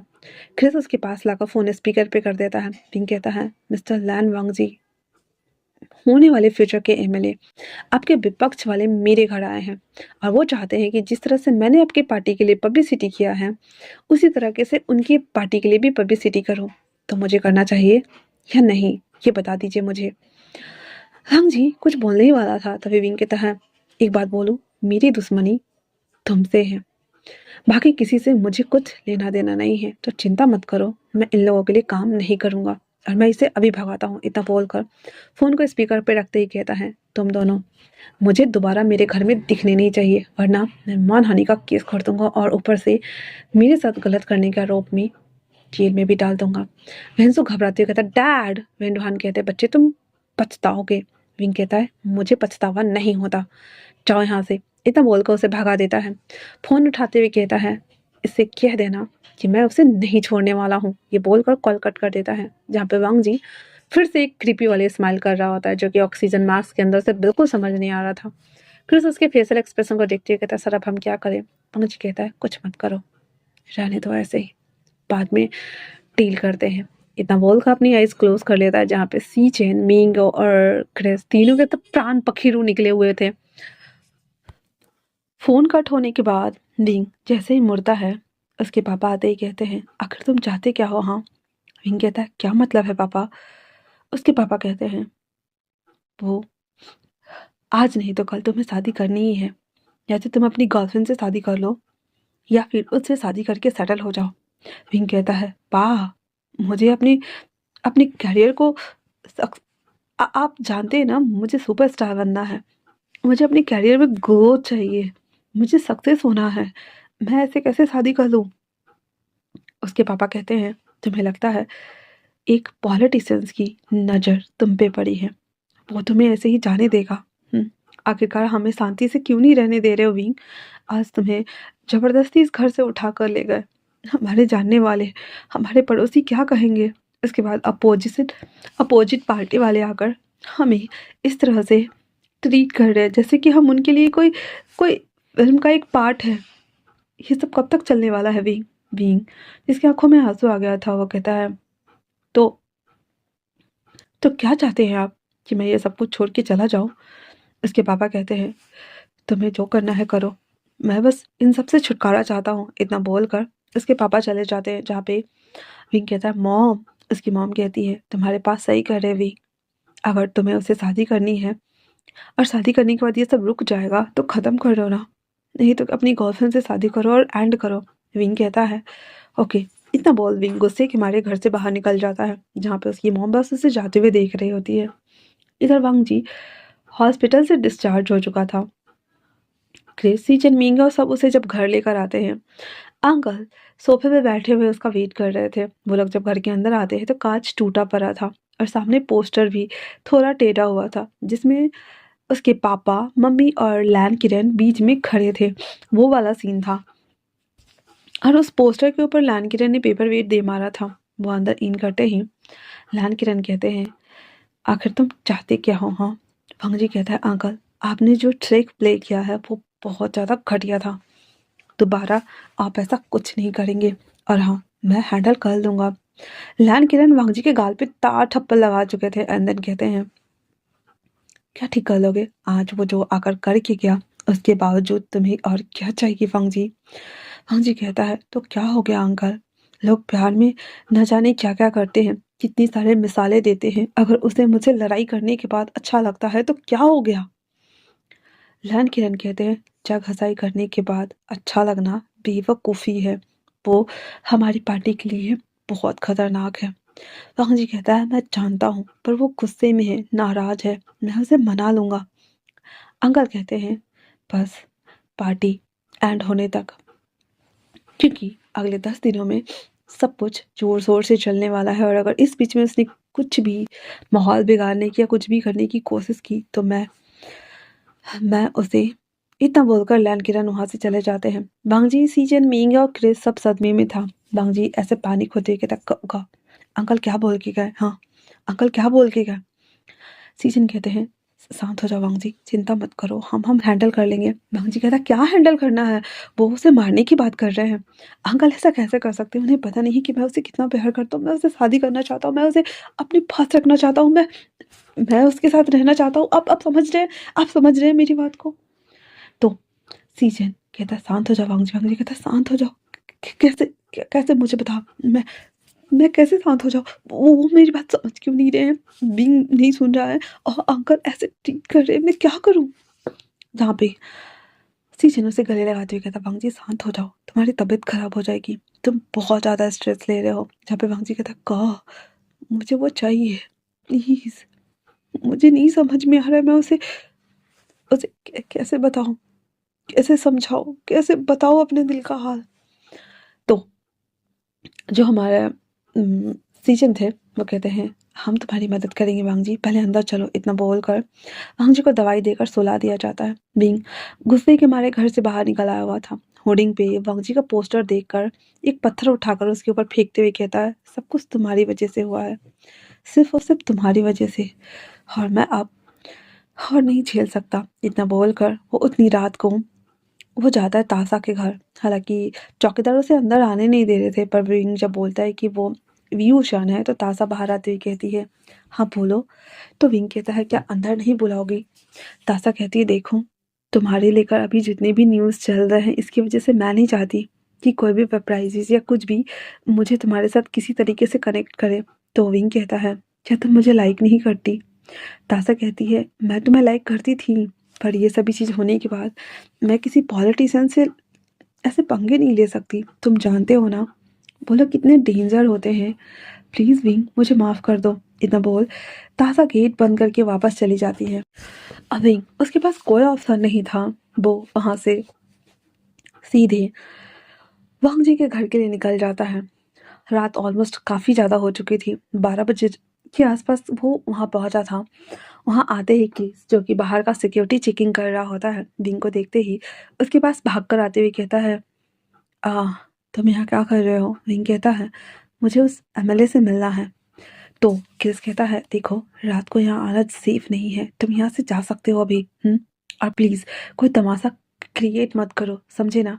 विंग कहता है मैं तमाशा कर रहा हूँ? उसकी वजह से मेरा करियर ख़त्म हो गया, उसकी वजह से मेरा प्रोजेक्ट मिलना बंद हो गया, उसकी वजह से मैं घुट-घुट कर जी रहा हूँ। मेरे मॉम डैड बाकी जितने भी लोग हैं वो मेरे फैन बेस सब मुझे मुझे न जाने क्या-क्या बोल रहे हैं। तुम मेरी प्रॉब्लम समझ सकते हो?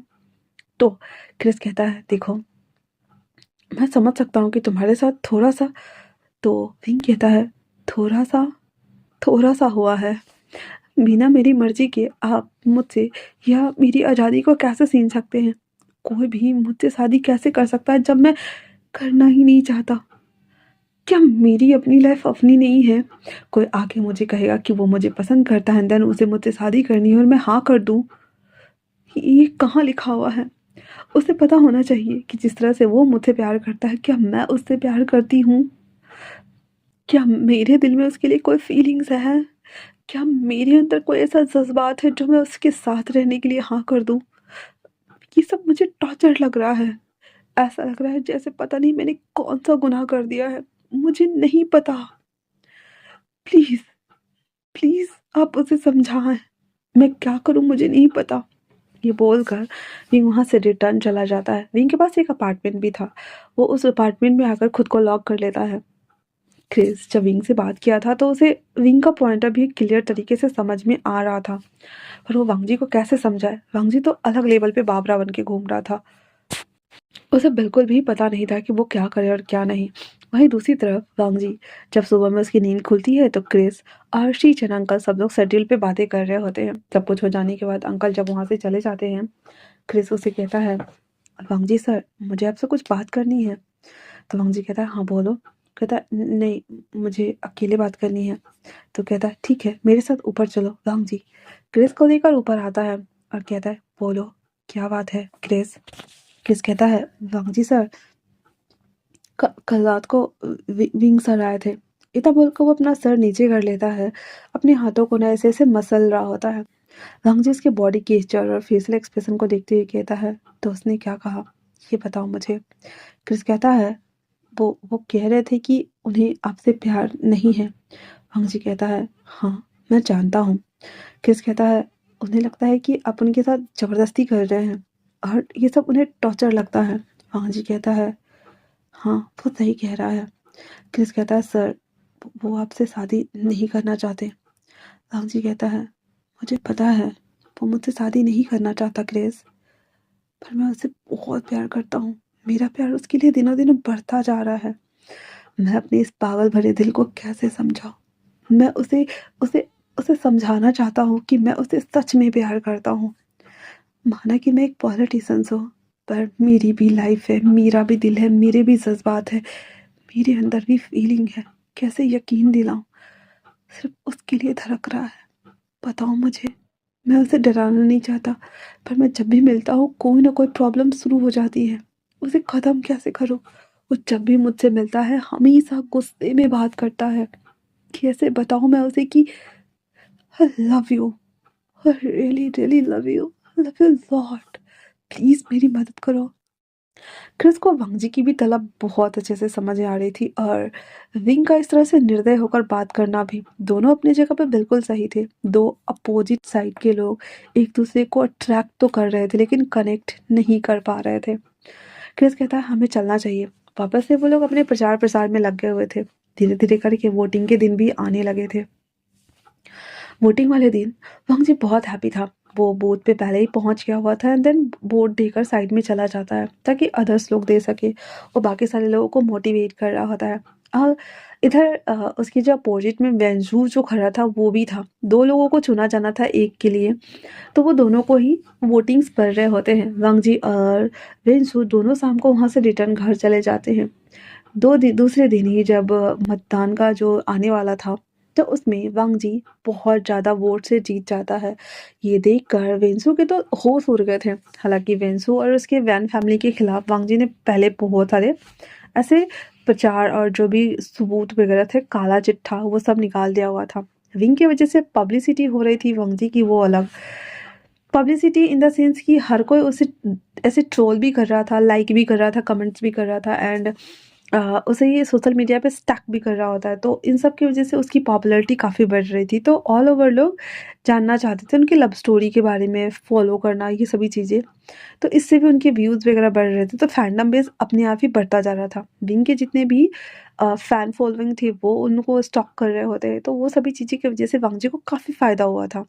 एक तरह से फ्री ऑफ कॉस्ट पब्लिसिटी हो गई थी उन दोनों की, जिसे विंग टॉर्चर बर्दाश्त कर रहा था पर वांग जी के लिए अच्छा था और उसने सब अपने ही लिए कन्वर्ट कर लिया हुआ था, दैट्स व्हाई। तो वो बहुत ज़्यादा वोट से जीत जाता है। जिसके बाद वांग जी और अंकल और सब लोग वांग जी के साथ में ऐसे ही घूम रहे होते हैं, सबको ग्रीट भी कर रहे होते हैं। शाम को पार्टी होने वाली थी जिसमें वांग जी और बाकी अदर्स के साथ वो लोग ऐसे सेलिब्रेट करने वाले होते हैं। विंग जब ये सभी चीज़ें देखता है तो वो उसे रहा नहीं जा रहा था। उसे वांग जी की हँसती हुई चेहरा बिल्कुल भी पसंद नहीं आ रहा था। वो वांग जी को ख़त्म करना चाहता था, दैट्स व्हाई वो वांग जी से मिलने के बारे में सोचता है। वो भी अच्छे से रेडी होकर के उस मीटिंग के लिए निकल जाता है जो रात को पार्टी हॉल में होने वाला था।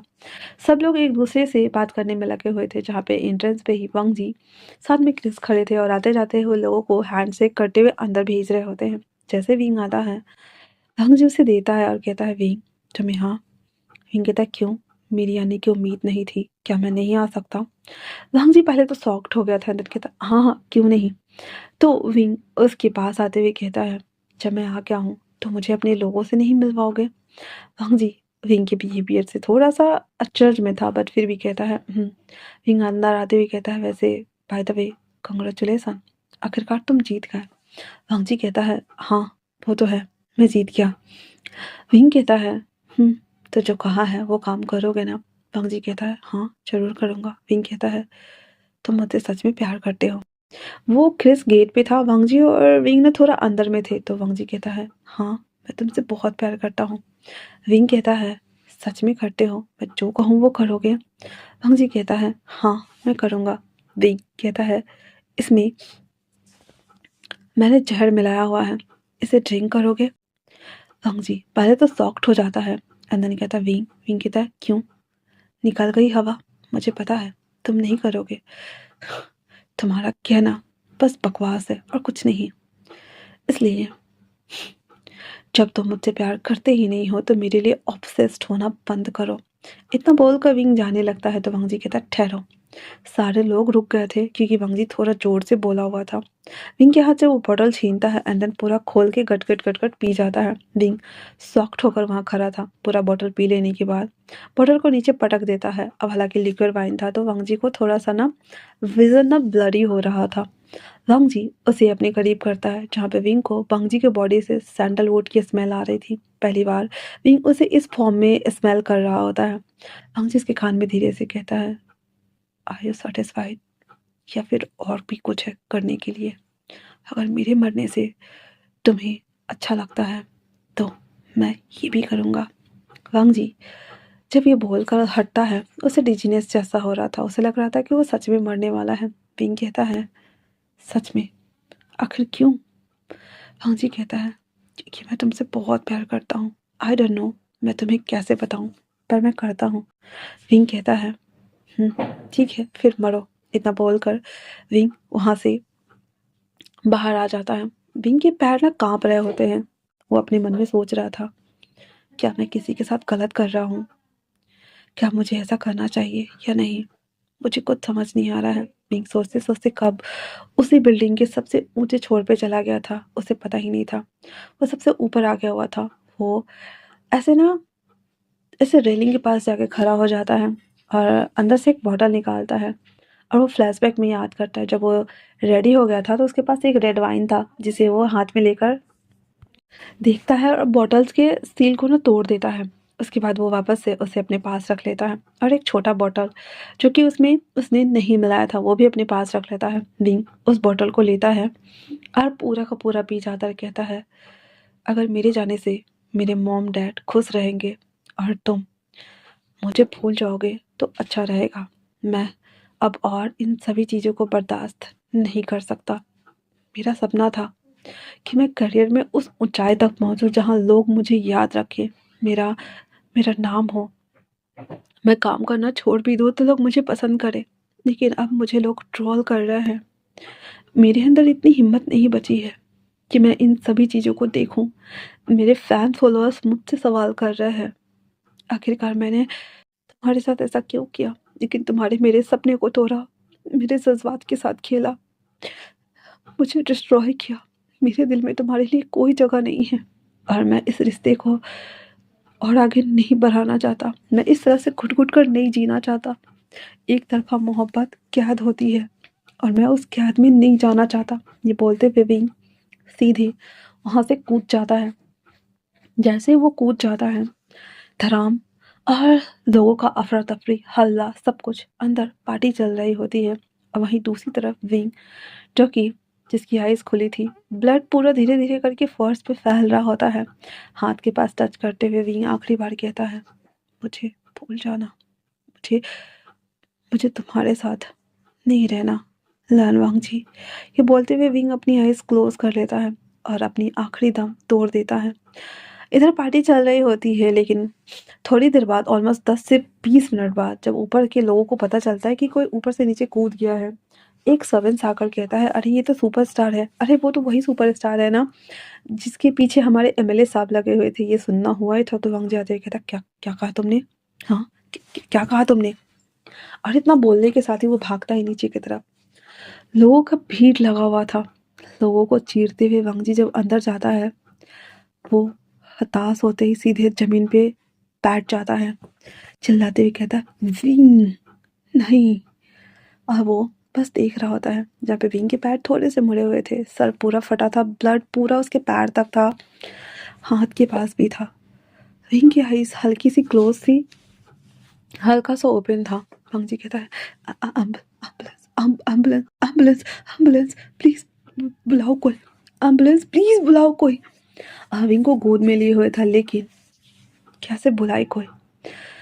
सीचेन और क्रिस जब आते हैं तो इस मंजर को देखने के साथ ही उसके भी होश उड़ गए थे। बांगजी पागलों की तरह विंग के पास जाते हुए कांपते हुए हाथ से उसे छूने की कोशिश कर रहा था और दूर कर रहा था, छूने की कोशिश कर रहा था, दूर कर रहा था। उसे बिल्कुल समझ नहीं आया कि ये क्या हुआ। बांगजी उसे टच करते हुए कहता, ये मर गया, ये मर गया, हॉस्पिटल कोई कॉल करो, एम्बुलेंस को बुलाओ प्लीज, कोई बुलाओ। इतना बोलने के साथ ही रामजी भीम को गोद में लेते हुए कहता, नहीं नहीं नहीं नहीं, प्लीज प्लीज प्लीज कोई बुलाओ प्लीज। इतना बोलकर वो उसे ऐसे बाहों में भरे हुए चिल्ला रहा होता कहता है, मत जाओ प्लीज, मत जाओ, माना माना कि मैं, प्लीज वापस आओ। We we we we we इतना बोलते बोलते वांगजी की सांसें उखड़ रही होती है और वो धीरे धीरे करके उसके ऊपर लीन हो रहा था। वांगजी इस बीच में इतना ज़्यादा पैनिक कर रहा होता है, उसका ब्लड प्रेशर हमेशा बढ़ा हुआ रहता था और वो स्ट्रेस भी काफ़ी लेने लगा था। एक तो विंग की प्रॉब्लम की वजह से, ऊपर से पार्टी और इलेक्शंस की वजह से, जिसकी वजह से वांगजी उसकी सांसें अचक अचक कर आ रही थी और वो विंग को पकड़े कहता, होश में हो, होश में हो, होश में हो भी, होश में हो, प्लीज प्लीज प्लीज, होश में हो, प्लीज होश में हो। लेकिन विंग और वांगजी दोनों उसी हालत में थे। वहीं अब सीधा सीन शिफ्ट होता है वापस से वहीं से जहाँ से फर्स्ट टाइम वांगजी ने विंग को देखा था। एक कार वाइट कलर की आकर रुकती है, जहाँ पर रेंडन भाग कर आते हुए कहती है, सौ। विंग कहता, एयरपोर्ट आ गया और बहुत सारे पेपराइजीज और मीडिया रिपोर्टर्स घूम रहे होंगे। विंग कहता, कोई बात नहीं, तुम अपना कैब दो मुझे। ये बोलकर विंग फ़ोन चलाते हुए नीचे सरकते हुए जाने लगा था, लेकिन रेंडन को देखने की वजह से पेपराइजीज उनके पास आए और ऐसा हो नहीं सकता था। तो उनके पास पेपराइजीज आते हैं एंड देन उसे कवर करते हुए वो लेके जा रहा होता है। लेकिन विंग उन सारे लोगों को ऐसे साइड करते हुए उसमें से बीच में से निकलते हुए जा रहा था। तभी उसकी नज़र वांगजी पे पड़ती है, जो कि मुड़कर उसे देख रहा होता है। विंग तिरछी आंखों से उसे देखते हुए कहता है, क्या मेरा फिर से रिकार्नेशन हुआ है। ये बोलते हुए वो आगे मुड़ता है, फिर पीछे पलटते हुए कहता है, क्या आप मुझे लिफ्ट देंगे। वांगजी आसपास देखते हुए फिर से उसे देखता है और अपनी तरफ हाथ से इशारा करते हुए कहता है, क्या मुझे कहा। विंग कहता है, मिस्टर एमएलए। वांगजी कहता है, हाँ। वांगजी जब ये बोलता है तो विंग कहता है, क्या सुनाई नहीं देता, क्या आप मुझे लिफ्ट देंगे। वांगजी कहता है, क्रिस क्या हम आ सकते हैं। क्रिस कहता है, हाँ हाँ आ सकते हैं, एक दो लोग अगर बाद में आए तो। कोई बात नहीं सर, आप चलिए, मैं बाकी को लेके आ जाऊंगा। मीगा कहता, कबाब में हड्डी बनना है तुम्हें, छोड़ो। इतना बोलकर वांगजी विंग को लेकर, उसमें दो पायलट थे और विंग और वांगजी था। ट्रेन भी रुक जाती है। वांगजी विंग और दोनों उस हेलीकॉप्टर में बैठ जाते हैं। कहते, कहाँ जाना है। कहता है, मुझे इस जगह पे उतार दीजिएगा, मेरा वहाँ पे शूटिंग है, बस और कहीं नहीं। वांगजी को कहीं और जाना था, लेकिन विंग की वजह से वो डायरेक्शन चेंज करता है एंड देन उस तरफ चले जाते हैं, जहाँ पे विंग अपने मास्क को उतारते हुए कहता है, फू। वांगजी उसकी शक्ल को देखते हुए कहता है, आप सुपरस्टार है ना। विंग कहता है, मैं सुपरस्टार हूँ। और आप फ्यूचर एमएलए है ना। वांगजी कहता है, हाँ वैसे नाइस टू मीट यू। विंग कहता है, आप थोड़े बोरिंग हैं, अगर आपको किसी को इम्प्रेस करना हो तो उसके साथ थोड़ा फ्लर्ट करना चाहिए। वांगजी कहता है, मुझे कोई आइडिया नहीं है कि फ्लर्ट कैसे करते हैं, मैं सीधी बात पर दिल से कह देता हूँ। विंग कहता है, ओ वाह, अगर हम दोबारा मिलें तो अपनी दिल की बात बताएंगे। वांगजी कहता है, हाँ। विंग कहता है, मैंने कहा अगर हम दोबारा मिले तो आप दिल की बात बताएंगे। वांगजी कहता है, हाँ वाई नॉट। उसके बाद वो वांगजी के ना हाथ ठंडे हो रहे थे। विंग कहता है, आप सच में कोल्ड लग रही है या फिर कूल बनने का दिखावा कर रहे हो। वांगजी कहता है, मुझे समझ नहीं आ रहा क्या कहूँ, अब बहुत ज़्यादा ब्यूटीफुल है। विंग कहता है, ओ वाह, थैंक यू सो मच, मैं इसे कॉम्प्लीमेंट समझ के रख लूँगा मिस्टर एमएलए। इतना बोल विंग उस हेलीकॉप्टर से हेलीपैड पर उतर जाता है और कहता है, बाय बाय, सेफ जर्नी। वांगजी कहता है, बाय बाय। उसके बाद वो ऊपर जैसे हवा में उड़ता है। वांगजी पीठ के पकड़े हुए ऐसे स्माइल कर रहा था पागलों की तरह और कहता, ओह माय गॉड, वो वो मुझे क्रेजी कर देगा। सीरियसली मुझे समझ में आ रहा था कि मैं उससे बात कैसे करूं, पर वो तो सामने से मुझसे बात कर रहा था। ओ सेट। आह सेकेंड टाइम। हाँ, मैं जरूर मिलूंगा, ये बोलकर रिंग के बारे में सोचते हुए वांग जी वापस से वहाँ आता है जहाँ पे क्रिस और बाकी सारे लोग वापस से उसमें लैंड होते हैं, जहाँ पे रिन कहती है हाँ सर अकेले ही चले गए, मुझे लगता है बाय रोड ही जाना पड़ेगा। वो बाहर अगर कैब ले लेती है और उन लोगों को वो जाने देती है, क्योंकि दोबारा फिर छोड़ने जाती तो अजीब हो जाता। दैट्स वाई विंग तब तक सूट कर रहा होता है तो इधर रेनन भी पहुंच जाती है सूट ओवर होने तक। तो विंग आते कहता है मेरा तो पैकअप भी हो गया, अभी आई हो।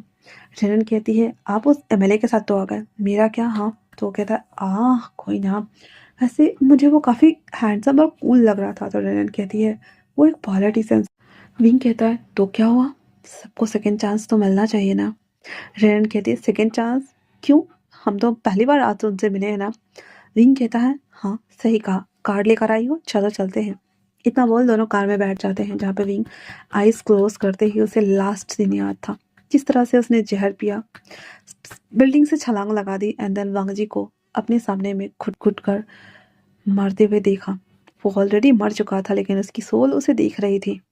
विंग कहता है मे बी शायद वो समय बहुत ही मुश्किल भरा था, सब कुछ मैंने बिगाड़ दिया था, लेकिन अगर वो मुझसे प्यार करता है तो मुझे एक चांस देना चाहिए। क्या पता अगर मुझे उससे प्यार नहीं हुआ तो क्या हुआ, उसके साथ रहते रहते उसकी आदत हो जाएगी, अटैचमेंट हो जाएगी। और किसी ऐसे इंसान को जो तुमसे बहुत प्यार करे उसे इस तरह से मरते हुए तो नहीं छोड़ सकते ना। मेरी वजह से बहुत लोग परेशान हो गए, ये सोचते हुए विंग आइज बंद किए हुए था, जहाँ पे वो तमाम बातों के ऊपर बहुत ही ज़्यादा सोच रहा होता है। घर आने के साथ ही वो उसके मॉम डैड से कहते हैं विंग तुम आ गए। विंग कहता है यस माँ डैड मैं काफ़ी थक गया हूँ, अब मैं आप लोगों के गोद में सोना चाहता हूँ। उसकी मॉम कहती है अचानक से आज तुम्हें क्या हुआ। विंग कहता है क्यों, मैं नहीं सो सकता क्या? उसकी मॉम कहती है हाँ हाँ सो सकते हो, बट विंग कहता है प्लीज़ मॉम। इतना बोलकर उसकी गोद में सोया हुआ था। विंग की आंखों से आंसू गिर रहे थे और कहते हैं मेरी वजह से आप लोगों को बहुत जलील होना पड़ा डैड, मुझे माफ़ कर दीजिएगा। ये बोलते हुए आई एम सॉरी बोलकर आंखें बंद कर देता है। कुछ दिन बाद विंग को जब शूटिंग का जो प्रपोजल आया था वो समझ गया था कि दूसरी डेस्टिनेशन उसके नज़दीक है। विंग उस प्रोजेक्ट पे साइन कर देता है एंड देन अपना काम करना स्टार्ट कर देता है। जब इस दिन सेकेंड टाइम वांग जी से मुलाकात होनी थी, विंग काफ़ी एक्साइटेड था। वो अच्छे से कवर करते हुए रोमांटिक सीन के लिए समुद्र किनारे बैठे हुए तासा के साथ में सीन शूट कर रहा होता है, जहाँ पे तासा ने भी लास्ट टाइम उसे छोड़ दिया था, उसे ये भी याद था। पर विंग किसी के साथ कोई रिग्रेट रखना नहीं चाहता था, दैट्स वाई तासा के साथ सीन शूट करने में लगा हुआ था। विंग इस टाइम परफेक्ट शूट कर रहा होता है। वहीं दूसरी तरफ वांग जी जो कि वहाँ पे काम से आया था, खत्म होने के साथ ही शूटिंग के बारे में सुनता है तो वो पूछता है कि कौन कर रहा है। जब उसे विंग के बारे में पता चलता है, उसे देखने के लिए वहाँ खड़ा था, जहाँ पे वांग जी जब देखता है कि विंग किसिंग सीन्स करने वाला है और विंग ना जानबूझ के ये कर रहा होता है, बार बार तासा के गालों पे ना पिक किस कर रहा होता है। तो वांग जी को ना एकदम बहुत ऐसे ना छौंट रहा था, बहुत गुस्सा आ रहा था।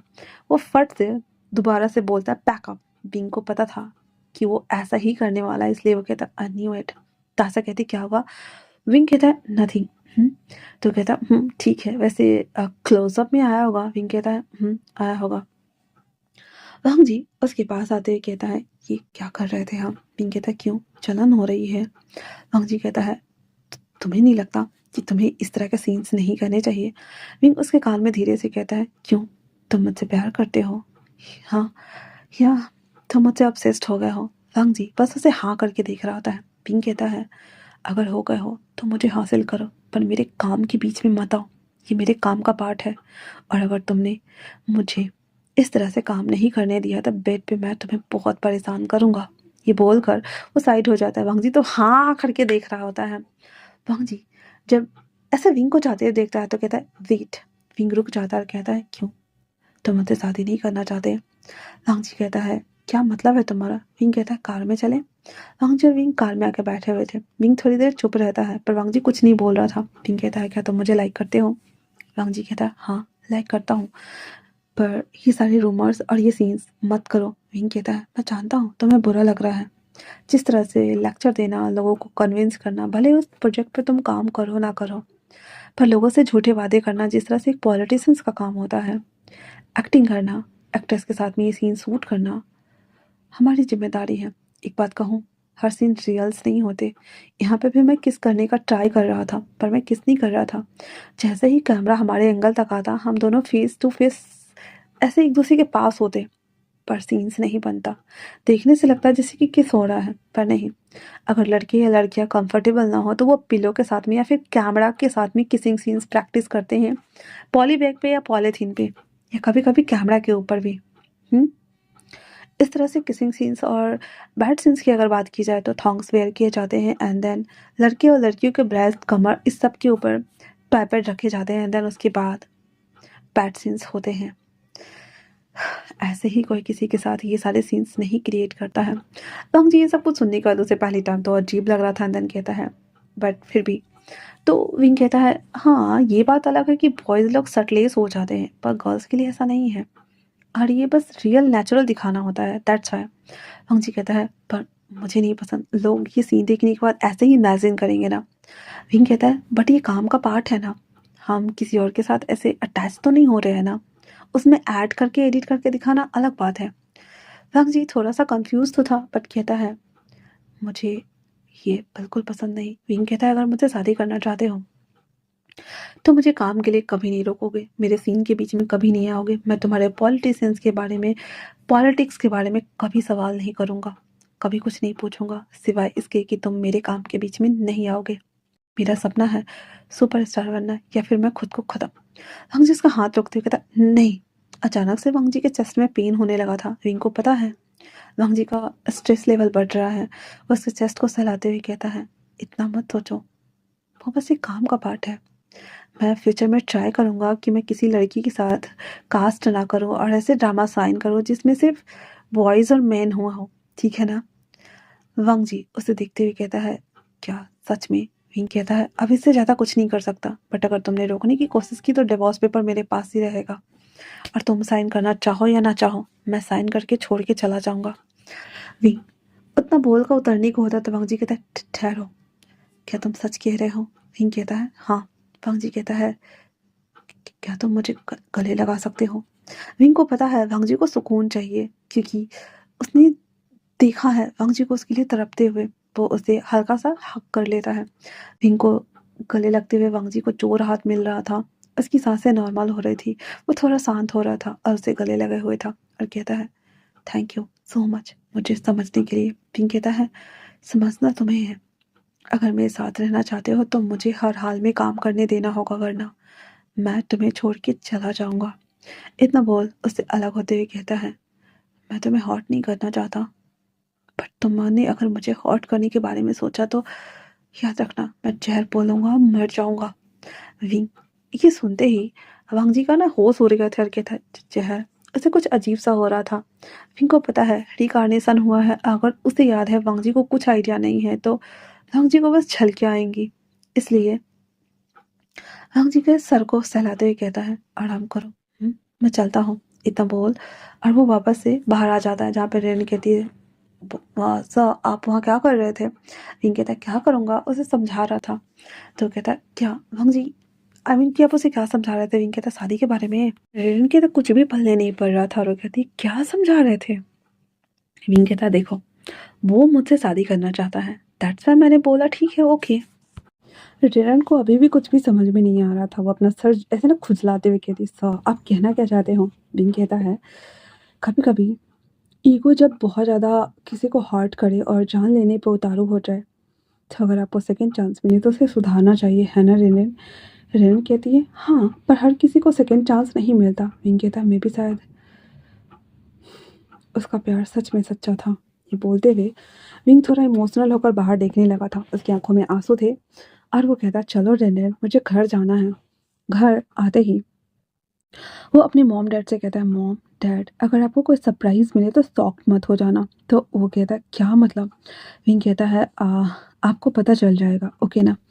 इतना बोल वो अपने घर चला जाता है। अंकल जो कि वांग जी को खुश देखते हैं तो कहते क्या बात है। वांग जी कहता है अंकल वो किसी को प्यार करता है और उससे वो शादी करना चाहता है।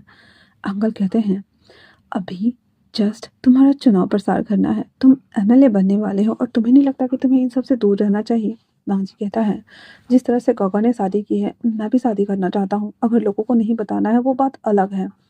तो अंकल कहते हैं ठीक है कौन है वो बता देता है कि वो सुपरस्टार है।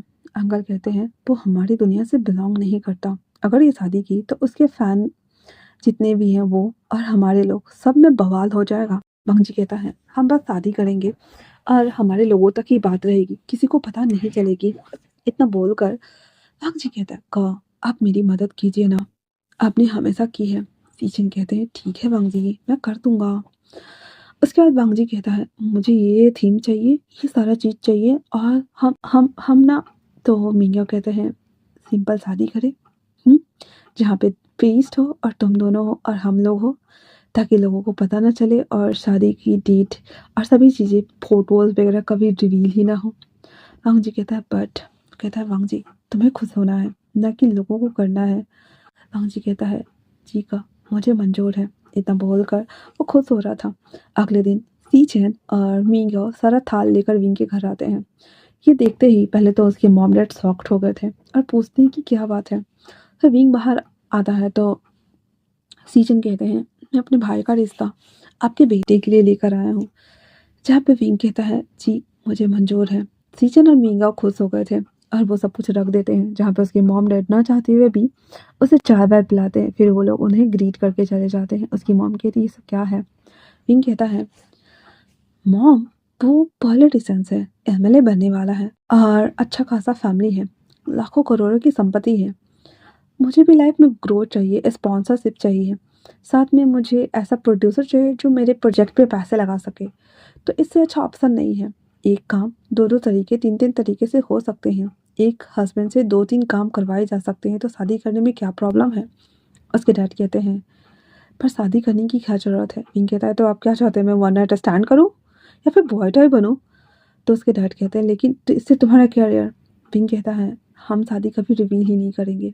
हमारी शादी बस ऑफिशियली हमारे फैमिली मेंबर्स तक ही रहेगी, पर पब्लिकली मैं सिंगल ही रहूँगा डैड, चिंता मत कीजिए। ये बोलकर सारे प्रपोज़ल को विंग एक्सेप्ट कर लेता है। अब अगले दिन से शादी की तैयारियां हो रखी थी। थोड़ा बहुत सारा सामान लेकर के वो लोग भी चर्च आते हैं, जहाँ पे ऑलरेडी वांग जी उसका वेट कर रहा था। उसे बिल्कुल उम्मीद नहीं थी कि विंग आएगा। विंग वही ड्रेस वेयर किया हुआ था जो कि वांग जी ने ही भेजा हुआ था। विंग के मम्मी पापा रिन रिन और विंग बस इतने ही लोग थे आते हैं, जहाँ पे चर्च में लैंड किरण पार्टी के कुछ लोग मीग और सी चैन और क्रेस थे। विंग वांग जी के सामने जाके खड़ा हो जाता है, जहाँ पे विंग कहता है मैं रिंग नहीं लाया हूँ। वांग जी कहता है कोई बात नहीं मैं लेकर आया हूँ। विंग कहता है वो अपना फिंगर्स देता है, जहाँ पे प्रीस्ट जैसे जैसे बोल रहे थे वांग जी उसे रिंग पहना देता है। उसके बाद वो शपथ लेता है हस्बैंड्स का, फिर बॉस करता है एंड देन किस करके शादी लॉक करता है। अपने फैमिली मेम्बर के सामने में वो ग्रीट करता है, विंग के मॉम डैड को भी ग्रीट करता है एंड देन एक दो पिक्चर्स क्लिक करता है शादी के याद के तौर पे। अच्छी वाली फोटोग्राफर्स भी थे, लेकिन उनकी शादी की फ़ोटो बस उन तक ही रहने वाली थी। अंजी सख्त लहजे में सबको वार्न करता है, जहाँ पे क्रिस इसकी जिम्मेदारी लेता है कि वो इसका ध्यान रख लेगा।